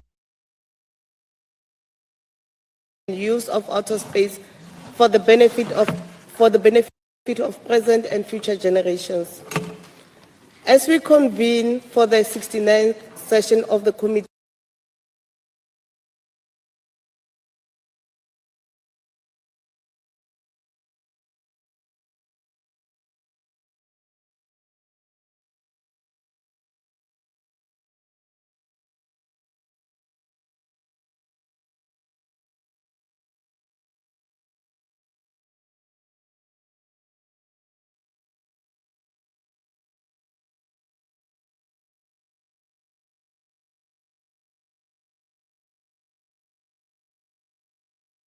by approaches that might have diluted the developmental mandate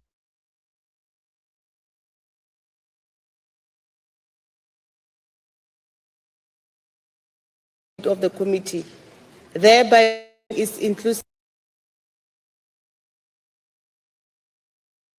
and equitable role, particularly in supporting capacity building and the advancement of the Global South. South Africa reiterates that the five United Nations treaties on outer space remain the cornerstone of the international continuing development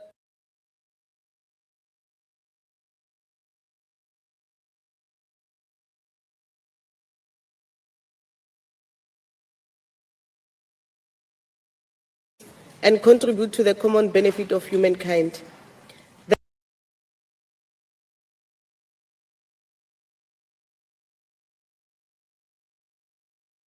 The agenda of LSC subcommittee reflects both enduring and emerging challenges in international space law. Its work remains essential to ensure that the legal framework governing outer space remains relevant, inclusive, and responsive to technology.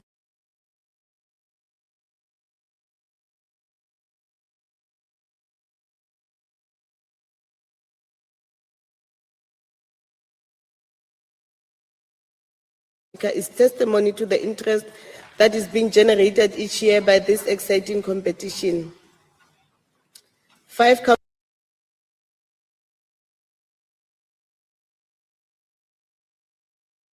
countries participated in this year's competition, comprised of 9 teams from Nigeria, Kenya, Uganda, Zimbabwe, and South Africa. Strathmore University of Kenya came out again as the overall winner, followed by University of Pretoria. Regional coordination views that African regional moot court competition is far more than a legal exercise. It is an investment in African future leadership, diplomacy, innovation, governance, and sustainable development within the global space arena. On the back of the Africa Mood competition, South Africa hosted Space Law and Policy Conference from 28 to 29 May 2026.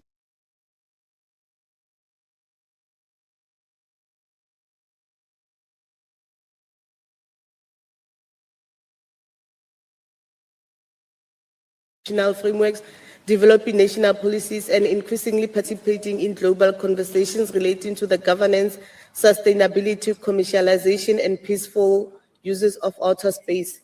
In conclusion, South Africa reaffirms its commitment to UN COPUOS as a vital multilateral forum for advancing the peaceful, sustainable, and equitable use of outer space.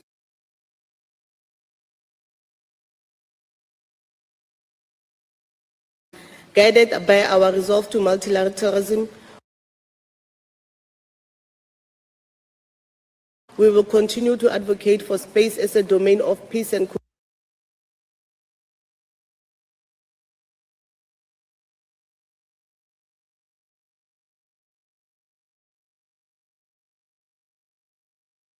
Like to seek the committee's agreement on some of the recurring documents and reporting under this agenda item. We do have 7 points. First, to exchange information on recent developments in the area of space law with international intergovernmental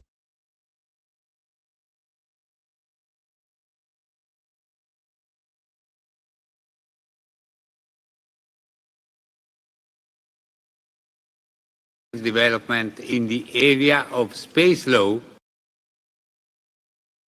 with international intergovernmental and non-governmental organizations, and that such organization should once again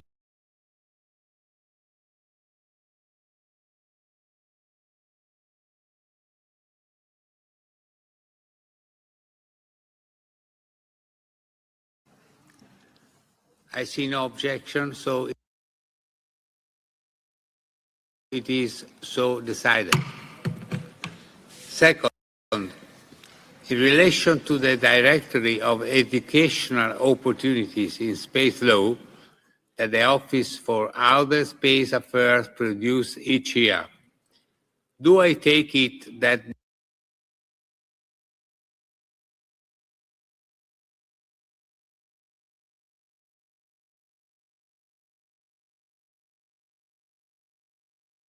contribution at the national level for updating the directory? Any objection? I see no objection, so it is so decided. Third, in relation to capacity building in space law, and given the importance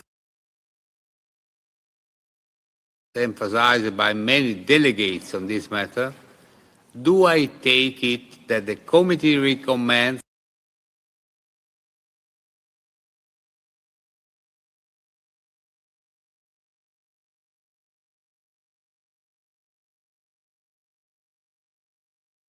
regional or international levels to build capacity in space law? Any objection? I see no objection, so it is so decided.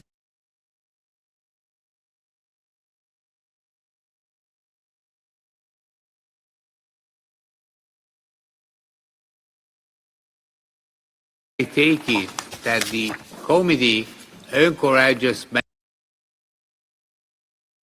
member states to continue to submit to the Secretary the text of the national space laws and regulations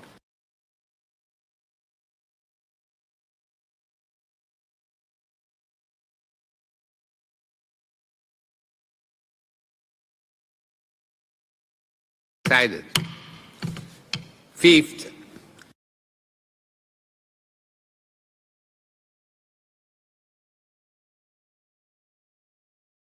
in relation to contribution to the compendium of space debris mitigation standards.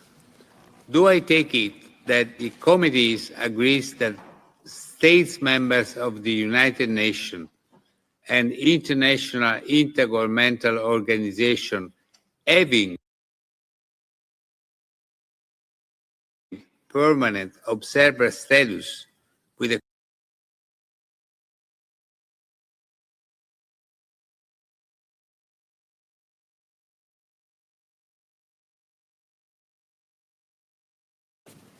in relation to contribution to the compendium not legally binding mechanisms. Do I take it that the subcommittees decided to encourage states members of the committee and international intergovernmental organization having permanent observer status with the committee to continue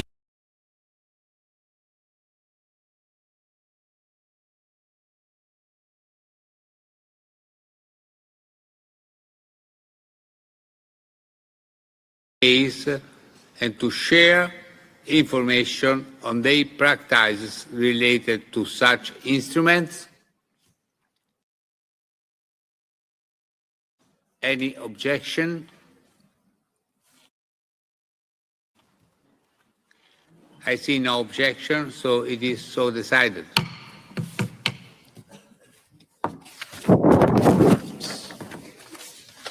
Seven, in relation to the way forward on the discussion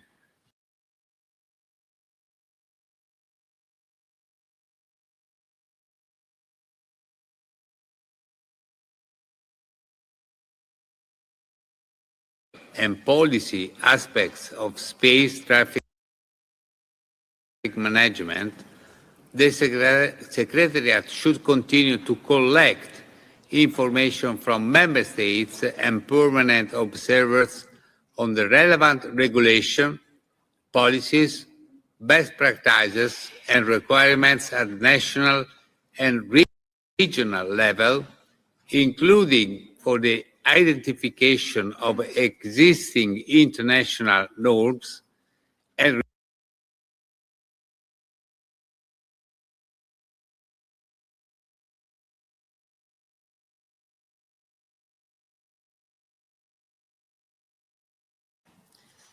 I see no objection, so it is so decided. We will now suspend our consideration of agenda item number 8.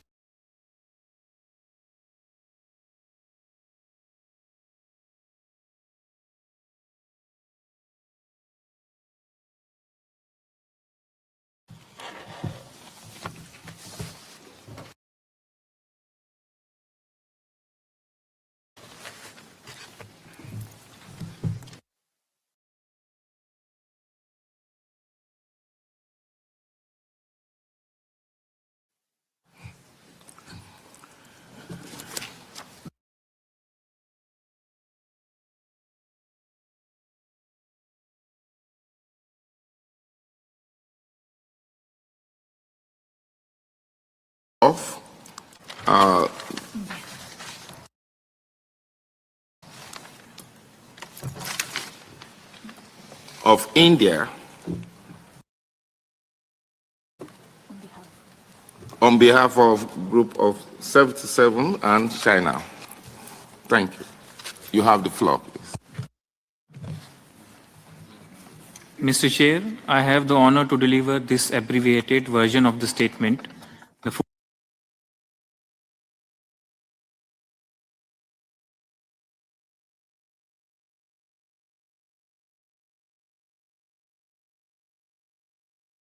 The Declaration on International Cooperation in the Exploration and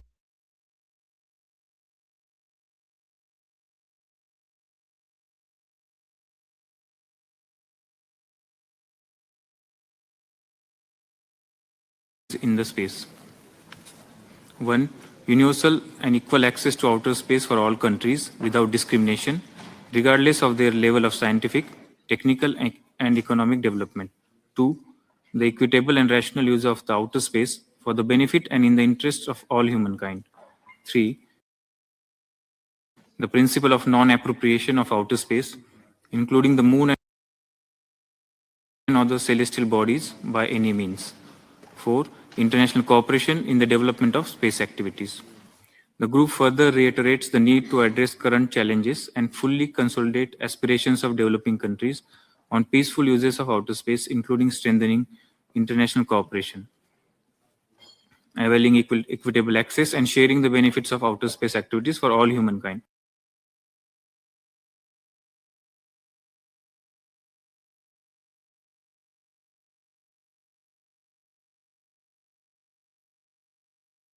Others are starting to develop their own space programs and policies. This fact is a recognition of the potential, importance, and benefit of space activities. The group also considers it crucial that developing countries are not left behind or are unfairly treated in space exploration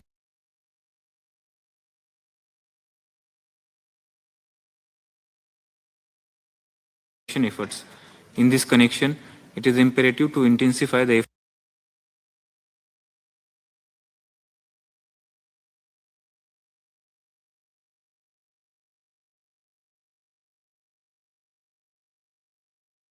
assistance and transfer of technology are key factors in the expansion of the abilities of those working in the field, allowing them to gain expertise and knowledge from more advanced spacefaring nations. The group is of the view that space technology applications must translate into concrete benefits for developing countries.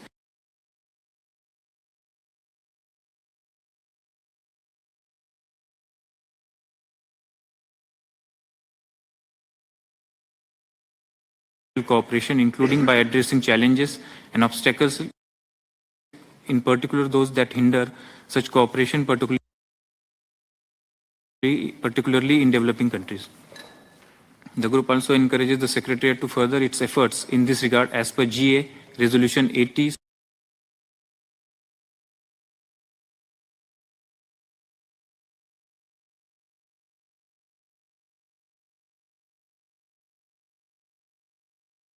And give practical effects to the principle that the exploration and use of outer space shall be carried out for the benefit and the interest of all countries, particularly developing countries.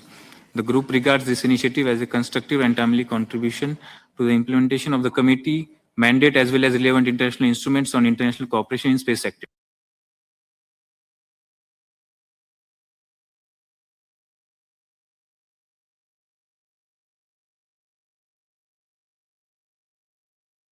Accessing, contributing to, and benefiting from space activities. Mr. Chair, the group reiterates its commitment to the Space 2030 agenda and emphasizes the need for capacity building to ensure that the required technical expertise is made available to member states, especially developing countries, to support its implementation. The group also reiterates the need to use the opportunity of the midterm review of 2030 to address current challenges and further consolidate aspirations of developing countries on peaceful uses of outer space, including strengthening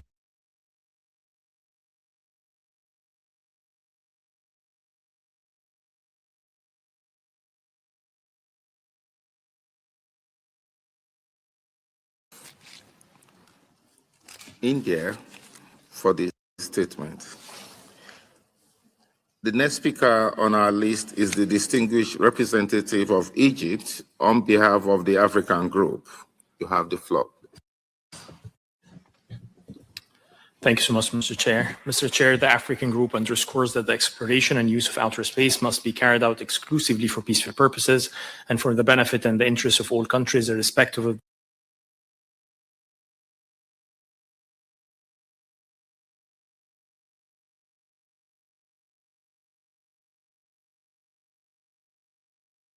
non-discrimination, and due regard to the interests of all states. The group notes that developing countries continue to face significant challenges in fully benefiting from space activities and space-based solutions, including limited access to space infrastructure and data, insufficient capacity to apply space technologies to national development priorities, and the growing disparities in the ability of states to harness space applications for sustainable development, disaster management, and climate resilience. The rapid evolution of space activities includes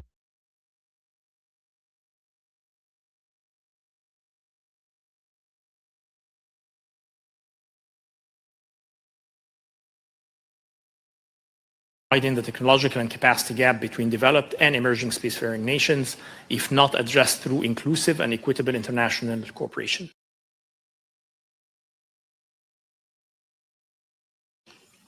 In this regard, the African Group welcomes the progress achieved under the initiative entitled Space for Development, International Cooperation and Implementing Benefit Sharing in Space Activities, presented by the African Group, Brazil, Dominican Republic,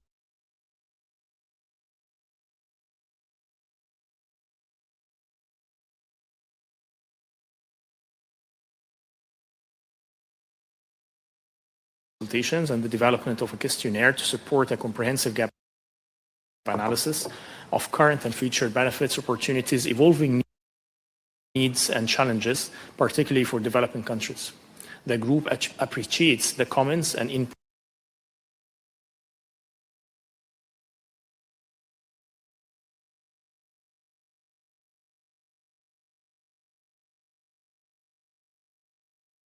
initiative under the existing agenda item Space for Sustainable Development with the support of UNUSA and under the leadership of the co-sponsoring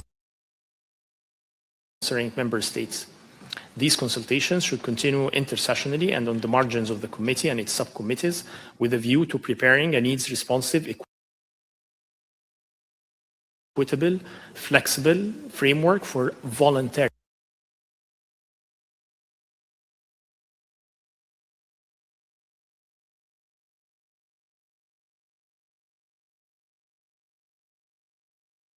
support the implementation and review of the Space 2030 agenda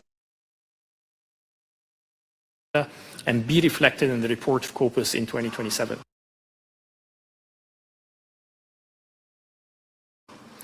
The group calls on all delegations to engage constructively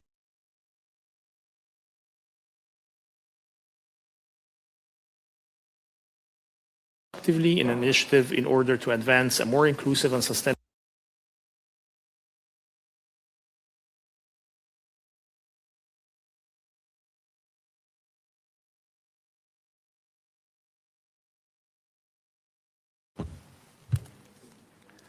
السيد الرئيس،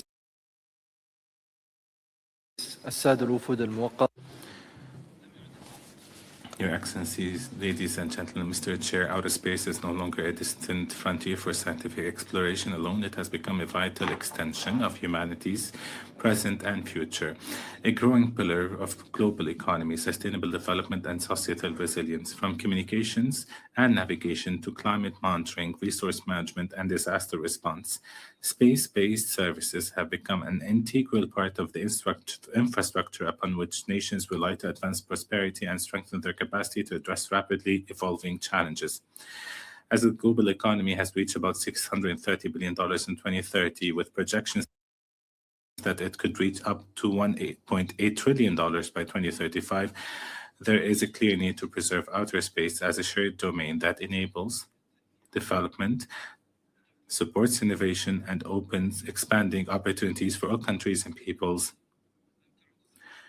As a result, space sustainability is no longer a narrowly technical matter. It has become a strategic imperative for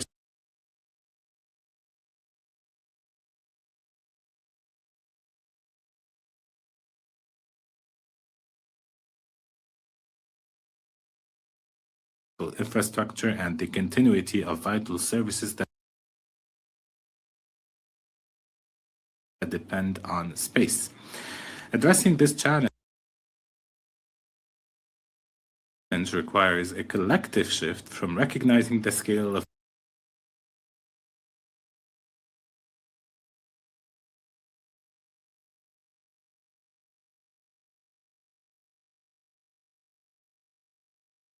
is what led the Center for Space Futures, established in 2020,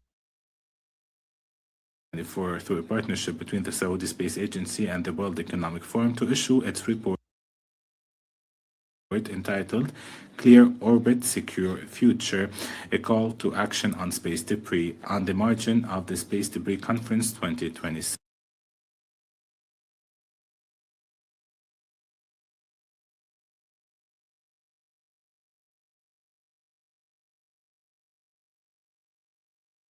That failure to address this challenge effectively could result in economic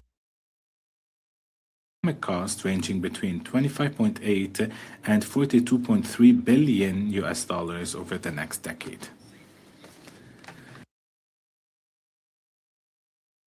Mr. Chair, these estimates do not merely reflect financial loss.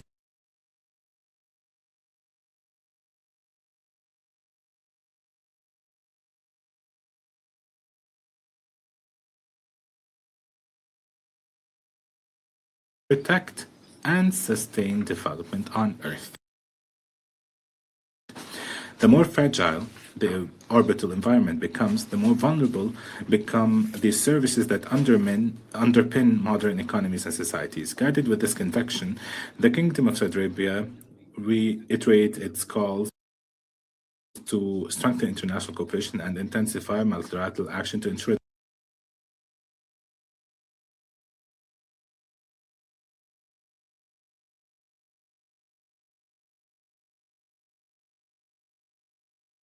access to data and technologies, particularly for developing countries, and supporting innovation capable of delivering practical solutions to growing global challenges. The outcomes of the Space Debris Conference 2026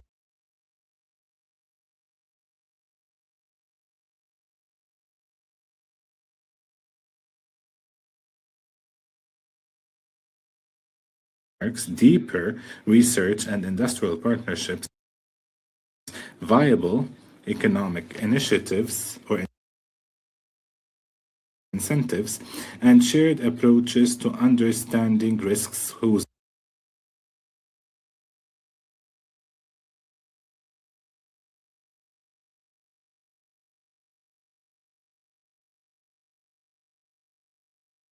challenges to shaping actionable pathways.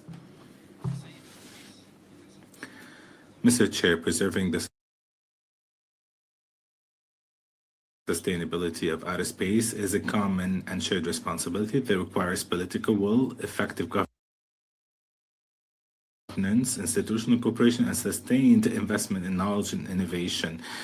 As a result, the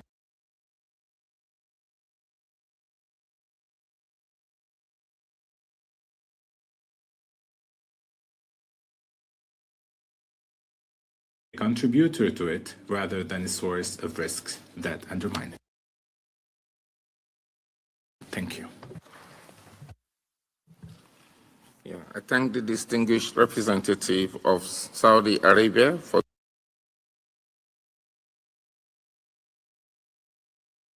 the statement. The next speaker on our list is the distinguished representative of Japan. Thank you, Chair.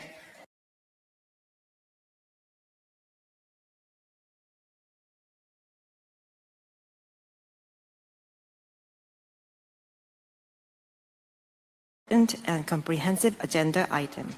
In this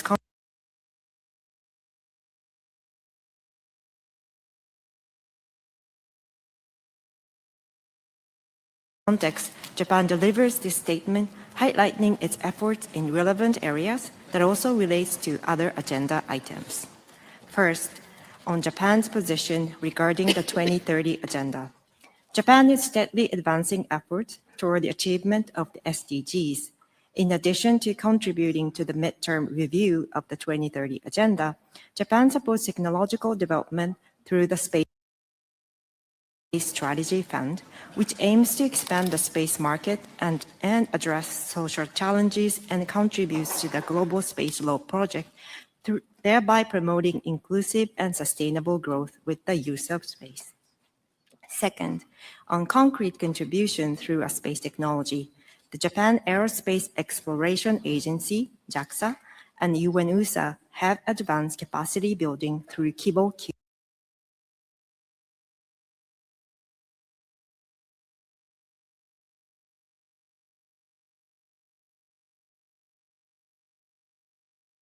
through this program. Third, on R&D and address global challenges. Building on our nearly 40 years of experience in Earth observation, Japan has been strengthening precipitation observation and climate monitoring. The Global Satellite Mapping of Precipitation, GSMAP, contributes to the measures against floods and landslides and to more effective early warning system.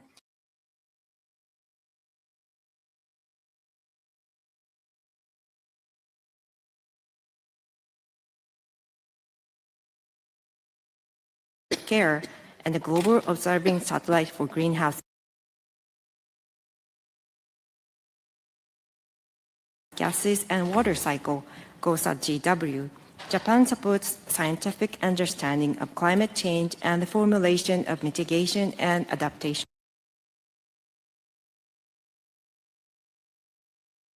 policies. Fourth, on disaster response. Japan has a long-led Sentinel Asia, a collaborative framework allowing countries and regions without their own Earth observation satellites to benefit the timely satellite-based information when facing disaster. Since its establishment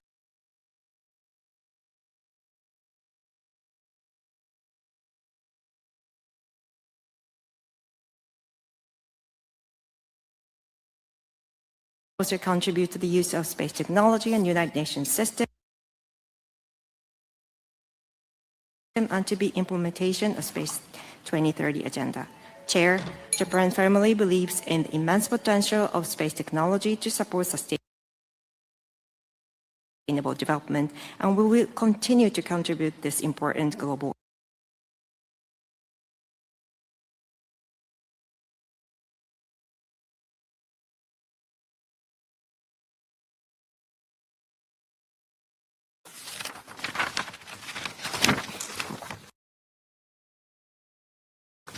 Seven.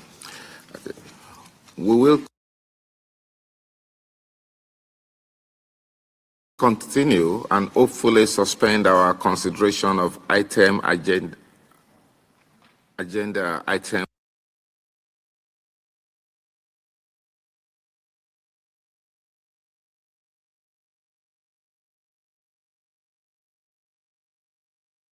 with technical presentations. We have 5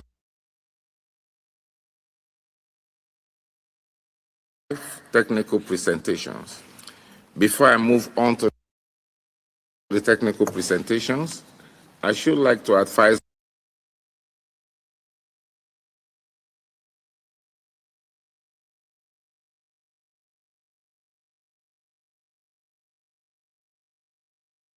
is on Poland's Act on Space Activities, contributing to the peaceful, safe, and sustainable use of outer space by the representative of Poland. Please, you have the floor.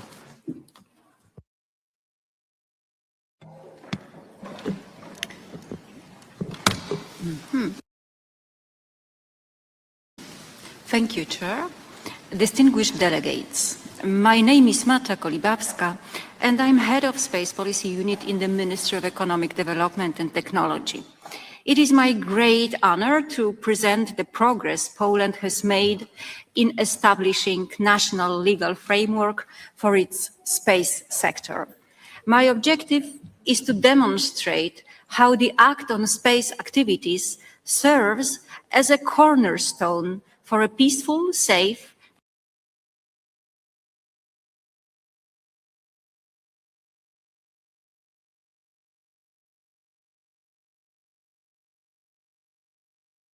activities is the first comprehensive law in the Polish legal system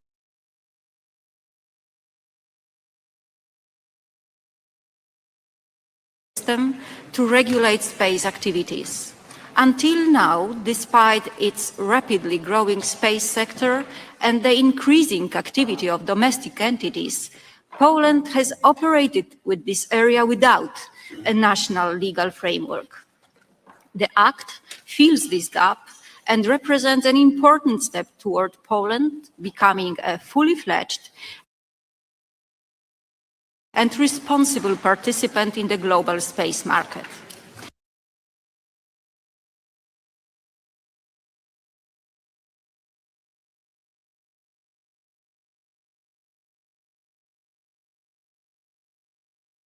The Act combines three perspectives: the interest of the state, international commitments, and the practical needs of businesses, particularly small and medium-sized enterprises and startups, which currently account to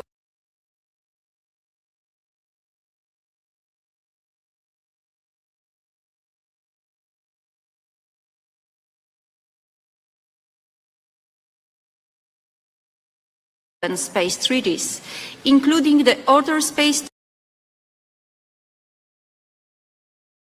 Treaty and Liability Convention. Under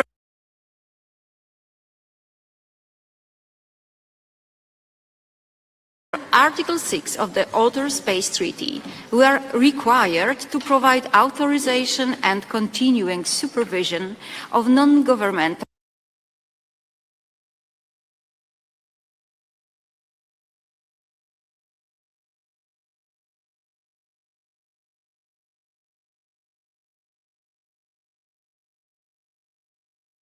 resilience plan and is one of the measures implementing the Polish space strategy. And it was from the Polish space strategy of 2017 that the quite long journey to the Polish space law began. Between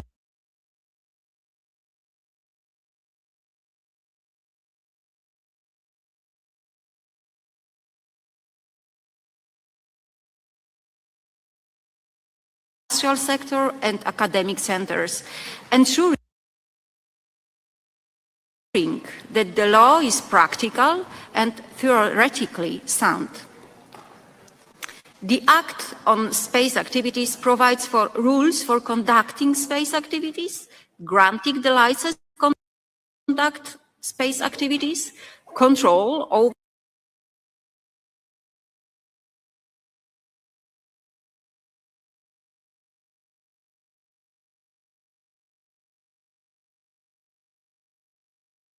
for occurrence of unforeseen incidents related to conducting space activities and finding an item suspected of being space debris. The Act focuses on midstream and regulates the operational phase of missions. Regulated space activities activities include launching or attempt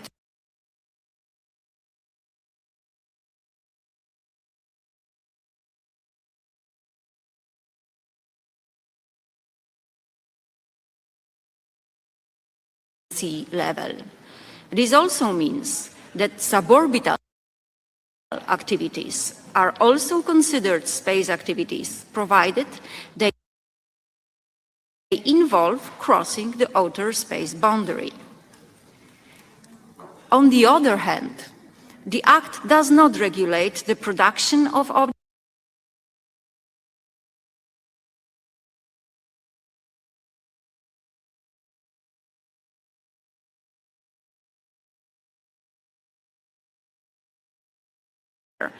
posing no threat to security and defense interest, minimizing the risk to human health or life and property, taking into account the needs of long-term sustainable use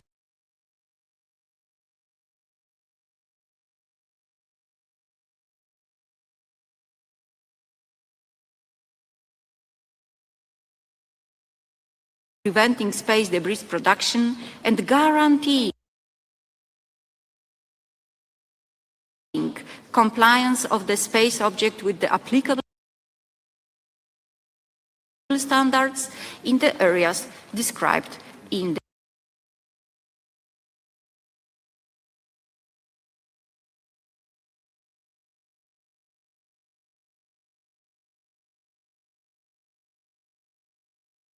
at eliminating or mitigating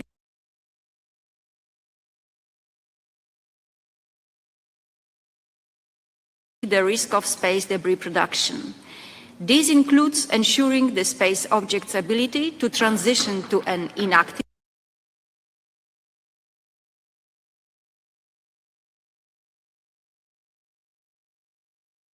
state or undergo effective deorbitation. Furthermore, the Act mandates that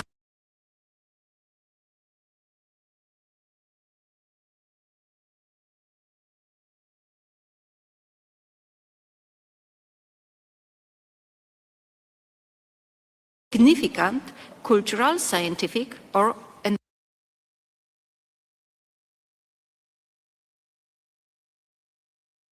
environmental values.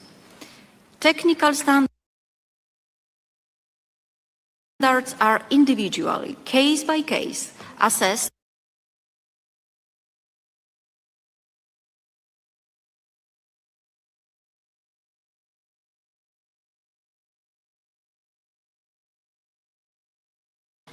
operators. The Act recognizes that space activity is inherently hazardous. Therefore, operators are legally bound to minimize risks to human life, health, and property. A critical requirement for any license is a mandatory comprehensive risk assessment. This assessment must evaluate potential for damage on the Earth surface to aircraft in flight,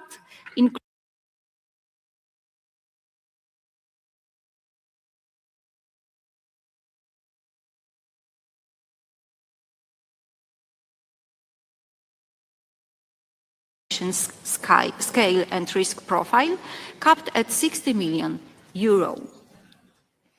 Finally, we have integrated robust mechanism to safeguard national security for the space activities conducted directly by entities subordinate to the Ministry of Defense. We have introduced a simplified regime, while they are exempt from the standard licensing and insurance obligations.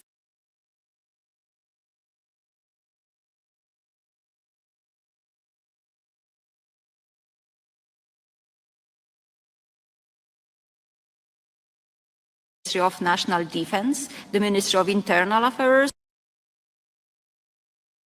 and the Internal Security Agency. Most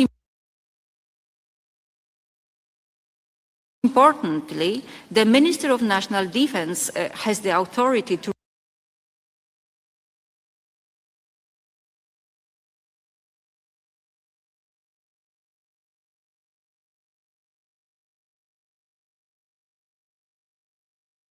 throughout administrative decisions. The maximum time allowed for a decision is 6 months. Apart from requirements described earlier, applicants must demonstrate technical knowledge, experience, and financial capacity, with flexible criteria tailored for startups and SMEs to avoid capital barriers.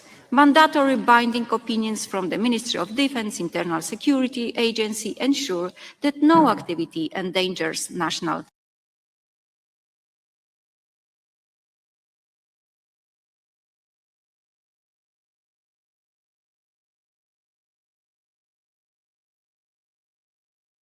However, all existing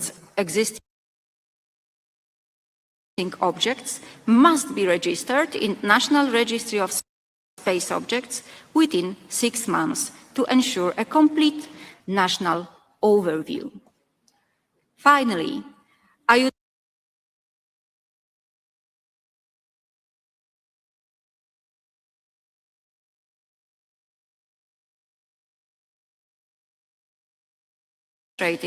by Ambassador Andrzej Misztal. We miss you greatly, Andrzej.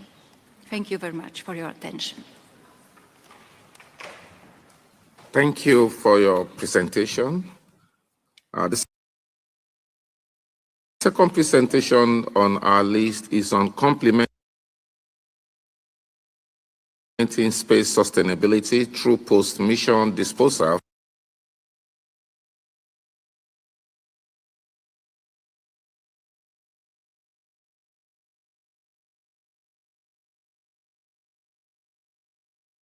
Founder of Bull Company Limited from Japan.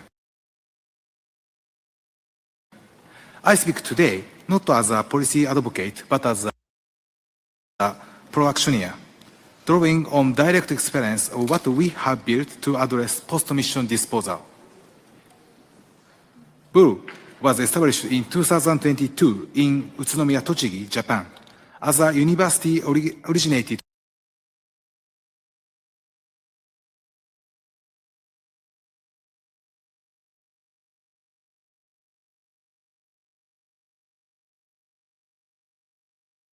the regulatory environment simultaneously.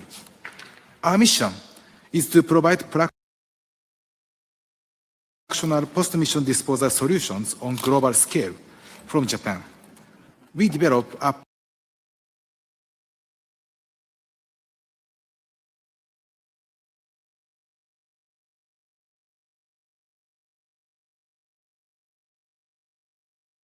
of up to approximately $27 million US.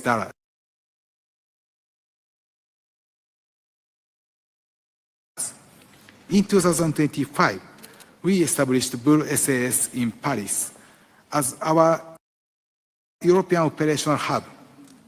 Bull was founded to translate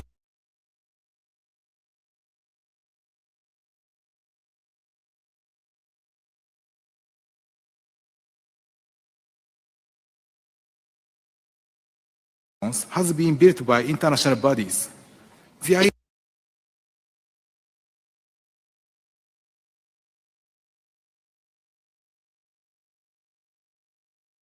IADC's 25-year deorbit guideline established the global baseline. ISO standards for space debris mitigation now provide a recognized technical framework for operators worldwide. And the committee's long-term sustainability guidelines continue to reinforce implementations across all spacefaring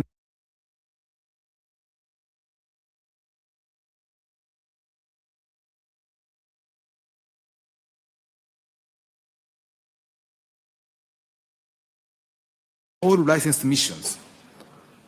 Japan has advanced implementations through the guidelines for licensing on-orbit services, the CRD2 program, and SBIR Phase 3, providing sustainable direct support to companies in this field. Bull is one of those selected companies, and we carry that responsibility with the utmost seriousness.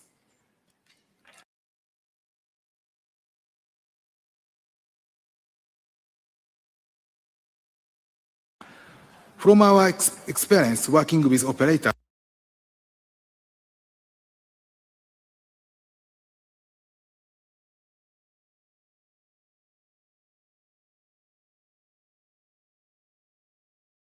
debris mitigation technologies imposes additional cost and mass on every mission.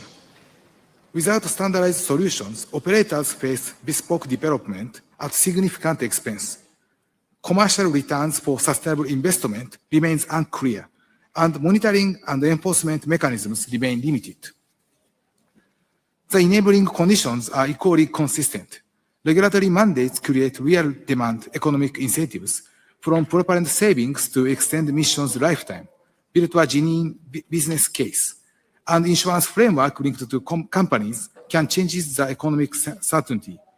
Whether across jurisdiction or across type of measure, the fundamental challenges of adoption is the same. A universal solution is therefore required. Bull was established to provide precisely that. Space debris mitigation is not merely a technical matter, it is a challenge that will determine whether future generations can access and use space. Addressing it requires a full range of approaches, and each has its role. Propulsion-based disposal, a satellite deorbit under its own power at the end of the mission, is effective, though it adds mass and cost. On the right side of the screen, activity debris removal, addressing non-cooperative objective already in orbit. It is essential for the long term. In the center of the screen, Bull focuses on the third, dedicated PMD devices installed at launch. Our device can integrate into virtually any satellite or upper stages of rocket with minimal mass impact. These approaches are not competing, they are complementary. Dedicated PMD reduces the long-term burden of active debris removal, forming the scalable foundations for sustainable space use. HORN, the floating orbit normalizer, is Bull's practical response to the post-mission disposal challenge. It is hardware engineered for the market as it exists today. HORN is a drag-safe device. A mechanically deployed membranes increase atmospheric drag, accelerating the orbit without propulsion or external power. The development is entirely mechanical, no gas inflation. This eliminates failure modes associated with the leakage and thermal degradation in the space environment, ensuring high reliability throughout the mission lifetime. HORN targets a wide range of platforms, from CubeSat-class satellite to Tom-class spacecraft and launch vehicle upper stages. HORN's area-to-mass ratio is among the highest available, up to 50 square meters of membrane from a compact stored volume. It is the infrastructure through which Bull advances its mission on a global scale. The effect of integrations HORN is clear and measurable on both regulatory compliance and commercial value. On compliance, HORN is designed with the FCC 5 years deorbit rule as the explicit target. The performance date here confirms this even under conservative assumptions, specifically assuming random tumbling of the spacecraft rather than ideal altitude-controlled deorbit. At typical LEO altitudes, natural deorbit without PMD may require many decades. With HORN installed, deorbit within approximately 5 years is achievable under this scenario, even accordingly for the solar activity variations. On commercial value, propellant conserved during deorbit can be dedicated to payload capacity for launch vehicles and to extended mission's lifetime for satellite operators. HORN delivers value on both dimensions, compliance and economics, simultaneously. We are privileged to have the support of distinguished partners who share this conviction. Their engagement reflects, we believe, that the expectation that the market holds for the space sustainability sector. In Europe, Arianespace, in partnership with Bull, is targeting a flight demonstrations on Ariane 6 from 2027. Avio and Bull have concluded a memorandum of understanding for HORN integrations on Vega C. They are Europe's leading launch service providers, and they are committing to HORN.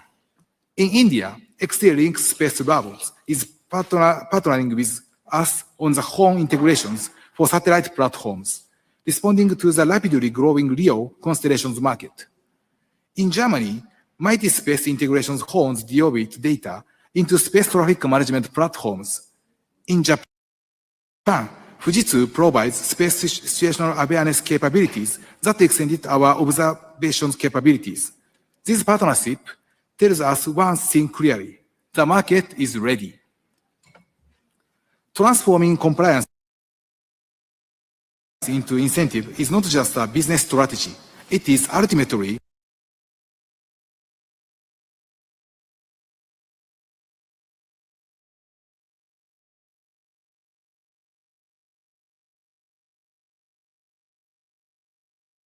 COPUOS guidelines, regulations in key spacefaring nations, Japan's Space Activities Act, and other related programs. Bull operates in full alignment with this framework, not to shape policy, but to deliver the solutions that policy calls for. The technology layer is where work contributes directly. Home, a passive, reliable multi-platform device, now being validated through in-orbit demonstrations. The market layer is where compliance becomes economically rational. Insurance framework that reward disposal, launch provides that require it, and operators who adopt it as a competitive advantage. When these three layers function together, we believe industry-wide PMD compliance rate of 90% and above becomes achievable. This is not optimism. It is what well-designed incentive architecture makes possible. This is the system we are building. Today's presentation describes not a future program, but an imminent reality. Home is integrated on board the H3 launch vehicles number 6, with the launch campaign active at Tanegashima Space Center in Japan. Actually, the launch was successful just 12 hours ago. Following launch, Home L and Home R will be released from the rocket and deployed in orbit as two independent demonstrators. Among the world's largest dedicated post-mission disposal devices to operate in orbit at approximately 586 kilometers altitude. Japan's commitment to space sustainability is embodied in hardware on the verge of in-orbit operation. We look forward to reporting the results of this committee. Thank you.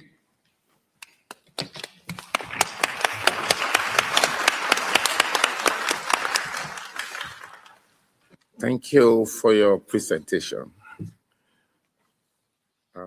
The third presentation on my list is on International Astronautical Congress 2028 in Samarkand by the representative of Uzbekistan.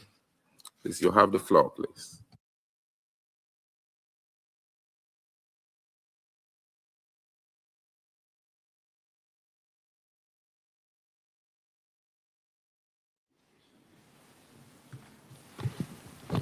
Good afternoon, distinguished delegates.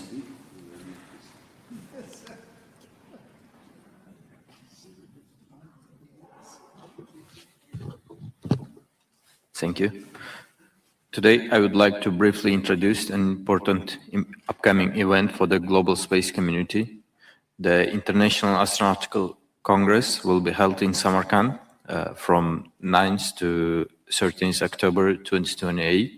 This will be the 79th edition of the Congress, and for the first time in its history, it will take place in Central Asia.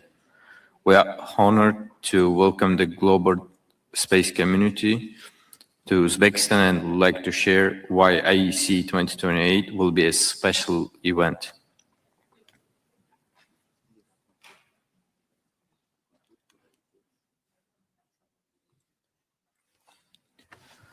For those who may not be familiar with the IEC, it's the world's largest annual gathering dedicated to space activities, often referred to as the Olympic Games of Space. It brings together space agencies, industry leaders, researchers, university students, and policymakers from around the world. Each year, more than 10,000 participants from over 80 countries attend the Congress. It's a unique platform where ideas and exchanged partnerships are built and the future of space activities is discussed. IEC 2028 will mark a historic milestone at the first Congress ever hosted in Central Asia. Samarkand was selected by the International Astronautical Federation during the IEC in Sydney last year, following a competitive international bidding process. The choice of Samarkand reflects both its historical significance and its growing role in science and technology. More than 6 centuries ago, the city was home to famous astronomer Ulugh and one of the most advanced observatories of its time. Today, Samarkand will once again welcome the international scientific community. The Congress will take place at the Silk Road Samarkand complex, one of the largest modern tourism and convention centers in the region. The complex combines conference facilities, hotels, cultural attractions, restaurants, and recreation areas within the single integrated destination. Located around the beautiful waterfront area, it provides an ideal environment for both professional engagement and networking.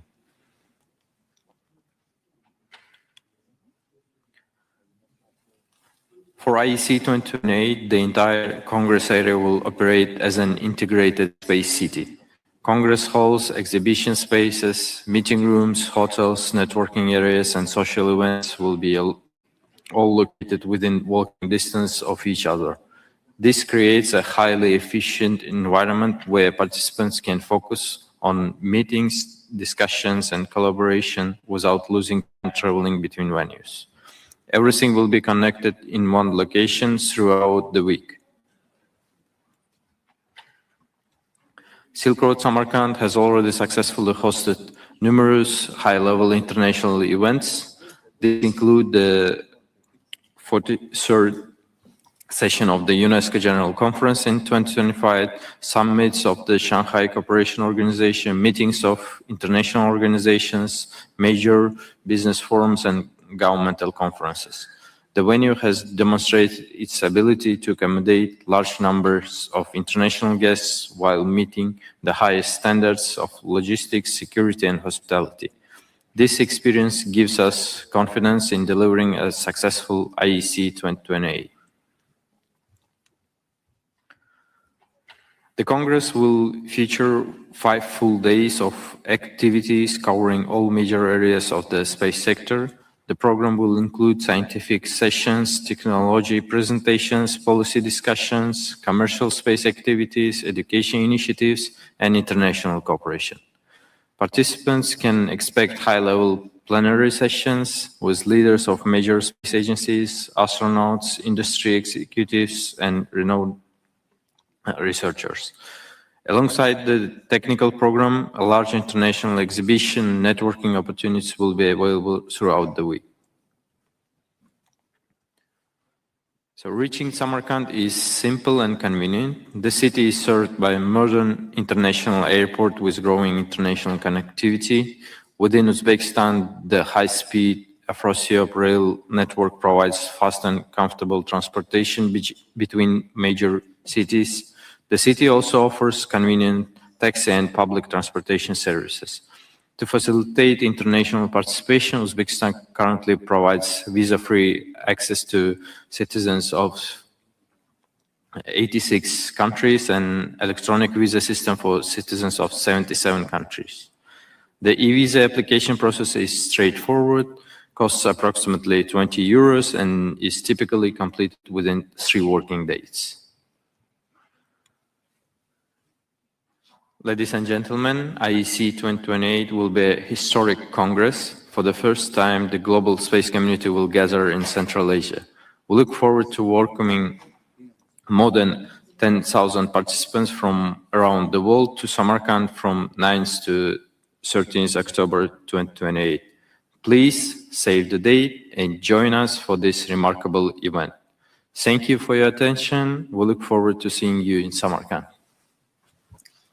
Thank you for your presentation.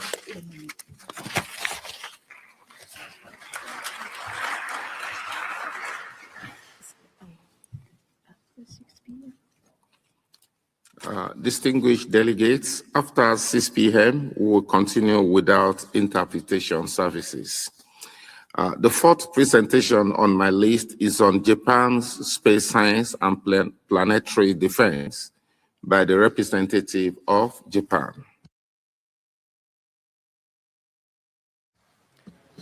It is my honor to speak in front of the Committee of the Peaceful Uses of Outer Space today.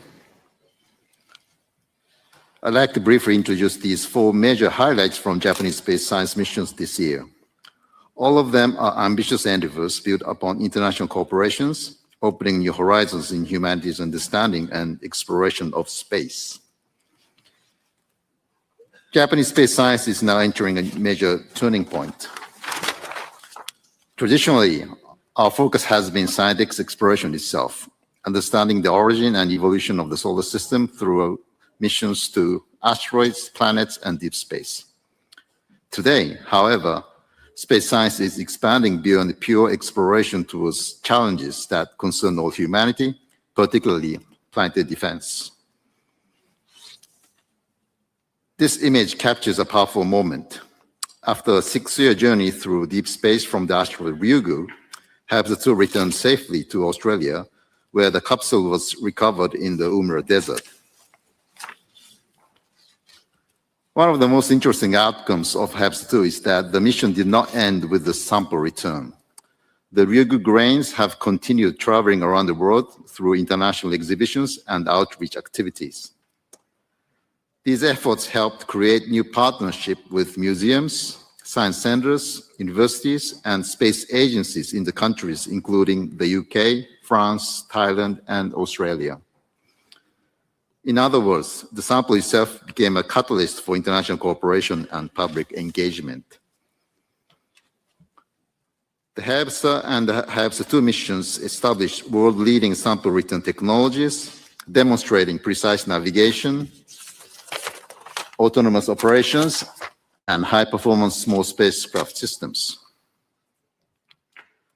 The big success is also shaping how we think about future missions, such as MMX and Comet Interceptor, not only as scientific missions, but also as long-term international platforms connecting science, exploration, and society. So the next major step from Japan is MMX, the Martian Moon's Exploration Mission. MMX aims to explore Phobos, one of the moons of Mars, collect samples, and return them to Earth. It will become humanity's first round-trip mission to the Martian system. This mission fully utilizes Japan's strength in landing technology, sample acquisition, and sample return developed through the Hayabusa program. At the same time, MMX being realized through full-scale international cooperation involving NASA, CNES, DLR, and ESA, and many other partners. MMX is not simply another sample return mission. It is also an important technological and operational stepping stone towards future Mars landing exploration. MMX represents both scientific ambition and preparation for humanity's next era of planetary exploration.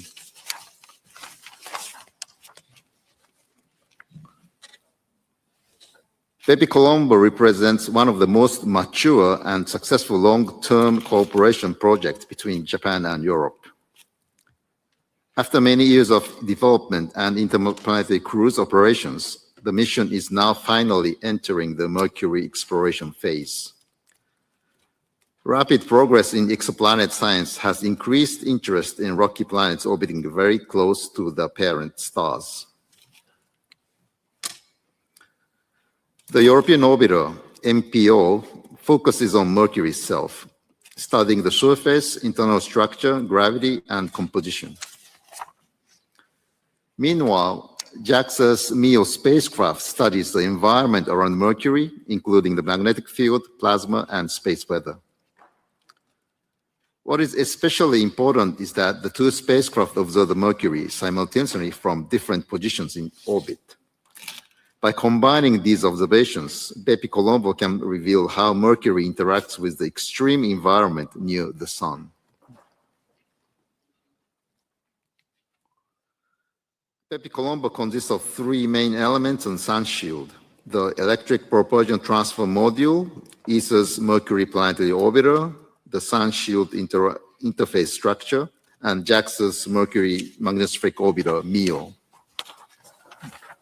After the long cruise phase to Mercury, the combined spacecraft separates, allowing the two science orbiters to begin their independent observations around the planet. This modular architecture enabled Europe and Japan to combine different technologies and scientific objectives within a single mission. Mercury is one of the hardest planets to reach. A spacecraft cannot simply fall towards Mercury. It must carefully slow itself down while traveling through the strongest gravitational environment in the solar system. That is why Bepi Colombo follows this complex trajectory using repeated flybys of Earth, Venus and Mercury, together with electric propulsions. In many ways, Pepe Colombo represents the next generation of planetary exploration. Technically ambitious, scientifically comprehensive, and deeply international. Planetary defense addresses one of the few natural risks that could potentially affect all humanity, asteroid impacts. Today, space science is expanding from scientific exploration towards practical contributions to global safety and resilience. Japan-Europe cooperation is also evolving in this direction. Friday, the 13th of April, 2029. This is the date that the planetary science community is watching very closely. The asteroid Apophis, about 340 meters in size, will make an extremely close approach to Earth, only about 32,000 kilometers away, closer than many geostationary satellites. This is not an impact threat, but it is an extraordinary scientific opportunity. To take advantage of this rare event, ESA is planning the Ramses mission, where JAXA contributes through international cooperation. Ramses represents more than a single mission. They symbolize the next stage of international cooperation, where space science, planetary defense, and long-term exploration capabilities come together. Importantly, this effort also builds upon the heritage of Hayabusa-2's extended mission. After successfully returning samples from Ryugu, Hayabusa-2 continued operating in deep space and is conducting observations of additional asteroids, contributing valuable experience and scientific knowledge relevant to future planetary defense activities. The Hayabusa-2 extended mission flyby of the asteroid Torifune includes important technological aspects related to planetary defense, such as close proximity operations and knowledge relevant to future orbit modification strategies. We see this as a natural evolution of international space cooperation. The same trust, technologies, and operational experience developed through scientific exploration can now contribute to addressing global scale challenges shared by all humanity.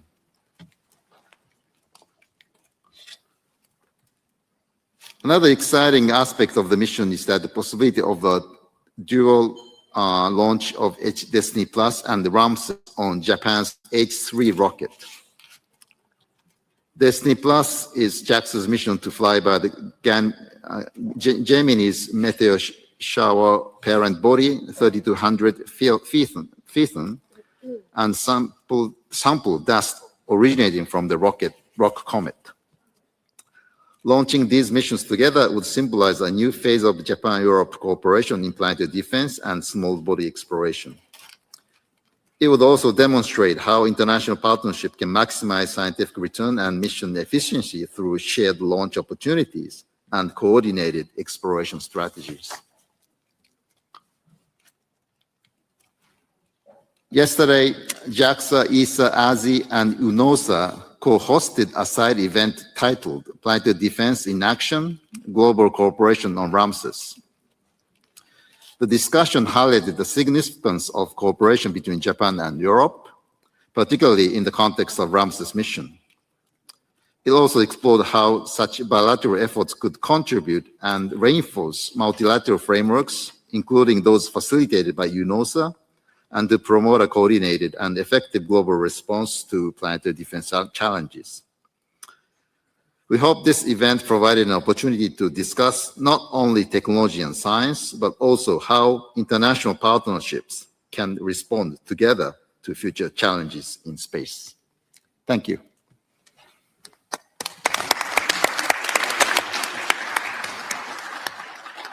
Thank you for your presentation.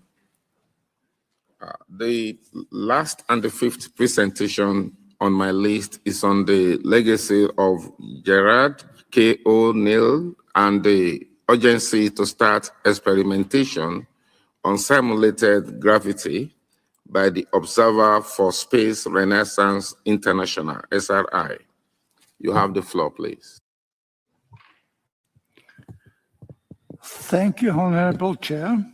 Ladies and gentlemen, as geopolitical instabilities and unsustainable anthropic pressures push Earth towards environmental and social degradation, human expansion beyond our mother planet becomes an unavoidable reality. This impending migration into space is not a mere technical exercise or a flight of science fiction. It represents a profound philosophical, ethical, and political pivot of humanity. Today, we present a vision rooted in the human-centered architectural legacy of Dr. Gerald K. O'Neill, outlining why free space habitats must become a priority for civilian space development. When evaluating potential destinations for permanent settlement, specifically the Moon, Mars, and free space habitats, the physics and resource availability clearly favor the latter. Planetary bodies possess strictly limited usable surface areas and lock infrastructure inside deep gravity wells. Conversely, the virtually unlimited raw materials available within near-Earth asteroids offer enough resources to construct self-sustaining floating orbital worlds. These free space habitats can scale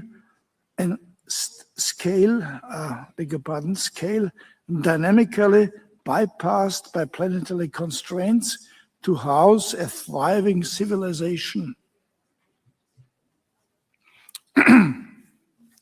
Our expansion to outer space must occur under a completely new paradigm.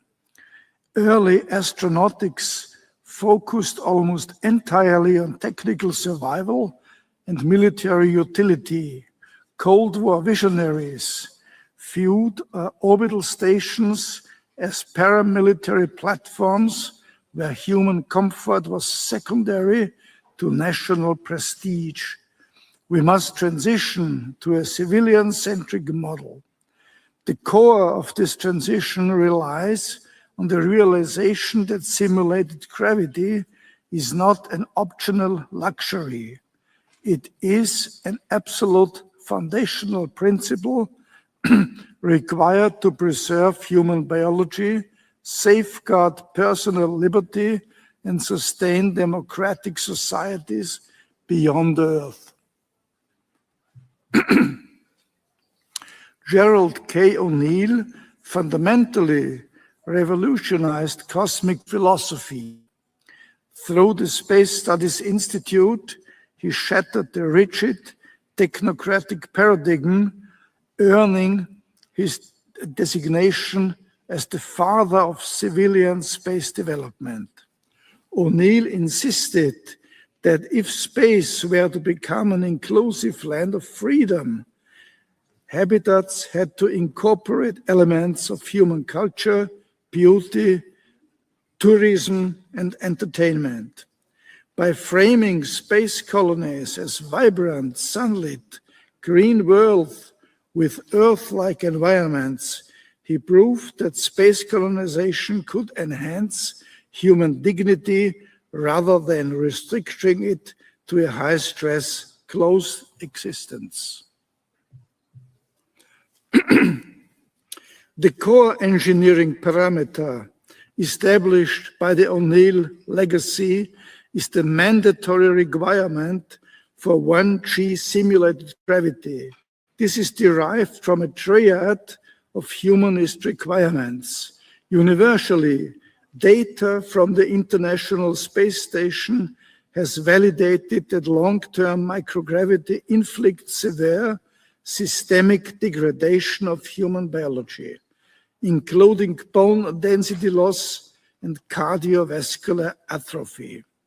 Matching Earth's standard gravity via centrifugal force is the only viable method to safeguard long-term biological health and ensure safe intergenerational development, allowing children to grow with normal physiological parameters. Most profoundly, O'Neill linked gravity directly to the ethical and political foundations of human rights. If a space colony is engineered to operate permanently at a lower gravity gradient, such as lunar or Martian levels, its inhabitants will undergo irreversible physiological adaptations. Consequently, they would become physically incapable of ever returning to Earth without facing medical catastrophe. A colony whose population is physically barred from returning to their home planet inherently violates the fundamental human right to migrate.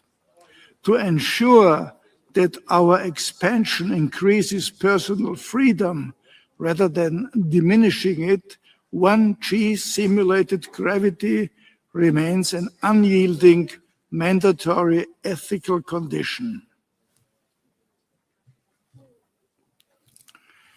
To successfully execute this transition, the global aerospace community must move past historical compromise designs.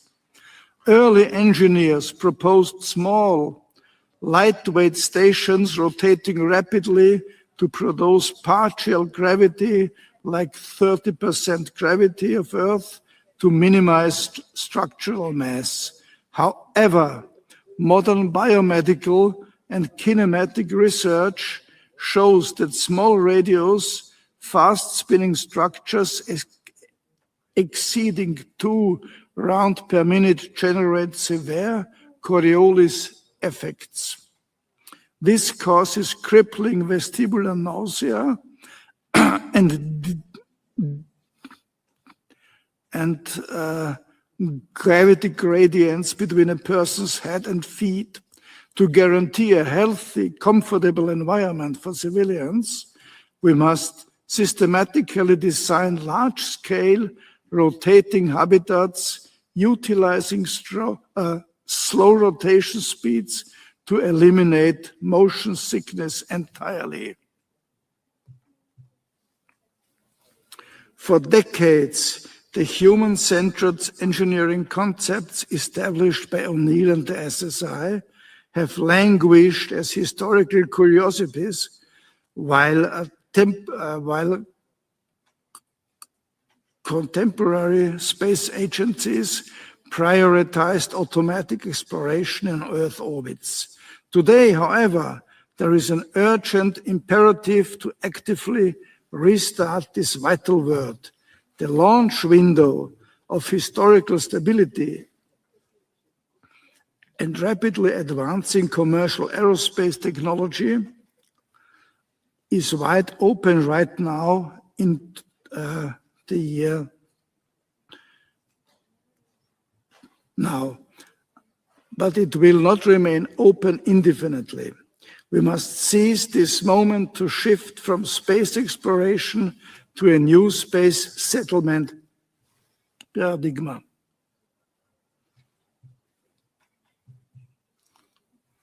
Action plan. The path forward requires an immediate phased implementation strategy focused on active experimentation. Humanity cannot transition directly from microgravity laboratories to kilometer-scale orbital metropolis without intermediate physical validation. Therefore, our immediate objective must be the development of subscale rotating test beds in Earth orbit to evaluate the biological effects of simulated gravity gradients. Initial experimentation utilizing modular structures in low Earth orbit will refine automated assembly and life support closures. Following this, Development must scale toward the Earth-Moon Lagrange points, specifically L4 and L5, identified as the optimal gravitational spots for permanent free space worlds. In conclusion, reviving the humanist vision of Gerald K. O'Neill and the Space Study Institute is our generation's ultimate responsibility. By building upon his legacy, modern aerospace engineers and enterprises and international coalitions within frameworks like COPUOS can establish a continuous pipeline of rotating habitat development. Let us ensure that as our species steps permanently into the high frontier, we do not export a regime of survival and confinement, but instead establish a beautiful, healthy, and authentically free civilization across the solar system. Thank you very much for your attention.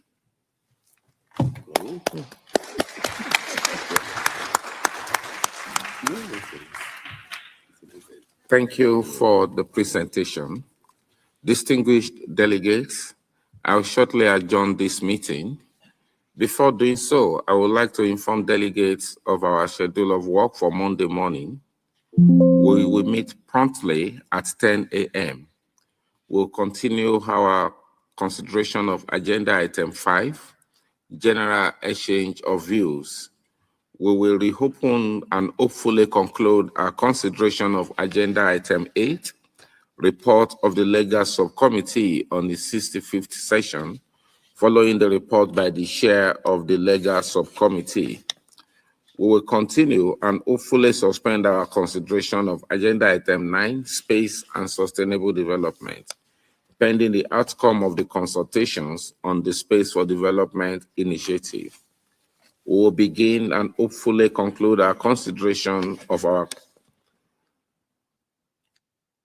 agenda item 10, spin-off benefits of space technology, review of current status. Time permitting, we will begin our consideration of agenda item 11, space and water. 5 technical presentations are scheduled for Monday morning. Delegates are reminded that the full schedule of technical presentations is available on the session's webpage. I would like to inform delegates that the informal meeting of the experts group on space situational awareness will be held in conference room M2 from 9 to 10 a.m. on Monday morning. This meeting will be held in a hybrid format via MS Teams with a virtual connection available to experts group members. The MS Teams link is provided in the invitation circulars OOSA 2026/51 and 58, dispatched on 25 May and 1st June 2026. The schedule of the consultations is available on the webpage of the session. I would now like to give the floor to Secretariat to provide information on side events. Thank you very much, Mr. Vice Chair. Foremost, I apologize for the bad management for this afternoon session going beyond 6 p.m. And I do appreciate the extraordinary coordination and cooperation by the security officers, engineers, and the technicians to make sure it doesn't happen in the future. Distinguished delegates, on Monday morning from 9 to 9:55 a.m., a side event entitled Space for All, Interregional Dialogue to Advance Cooperation and Capacity, and organized by Germany, will be held in conference room M3 and via virtual connection. All delegations invited. Thank you very much.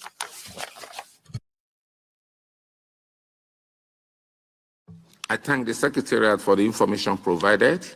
Are there any questions or comments on this proposed schedule? Okay, I see none. Distinguished delegates, this meeting is adjourned until 10 a.m. on Monday morning.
you.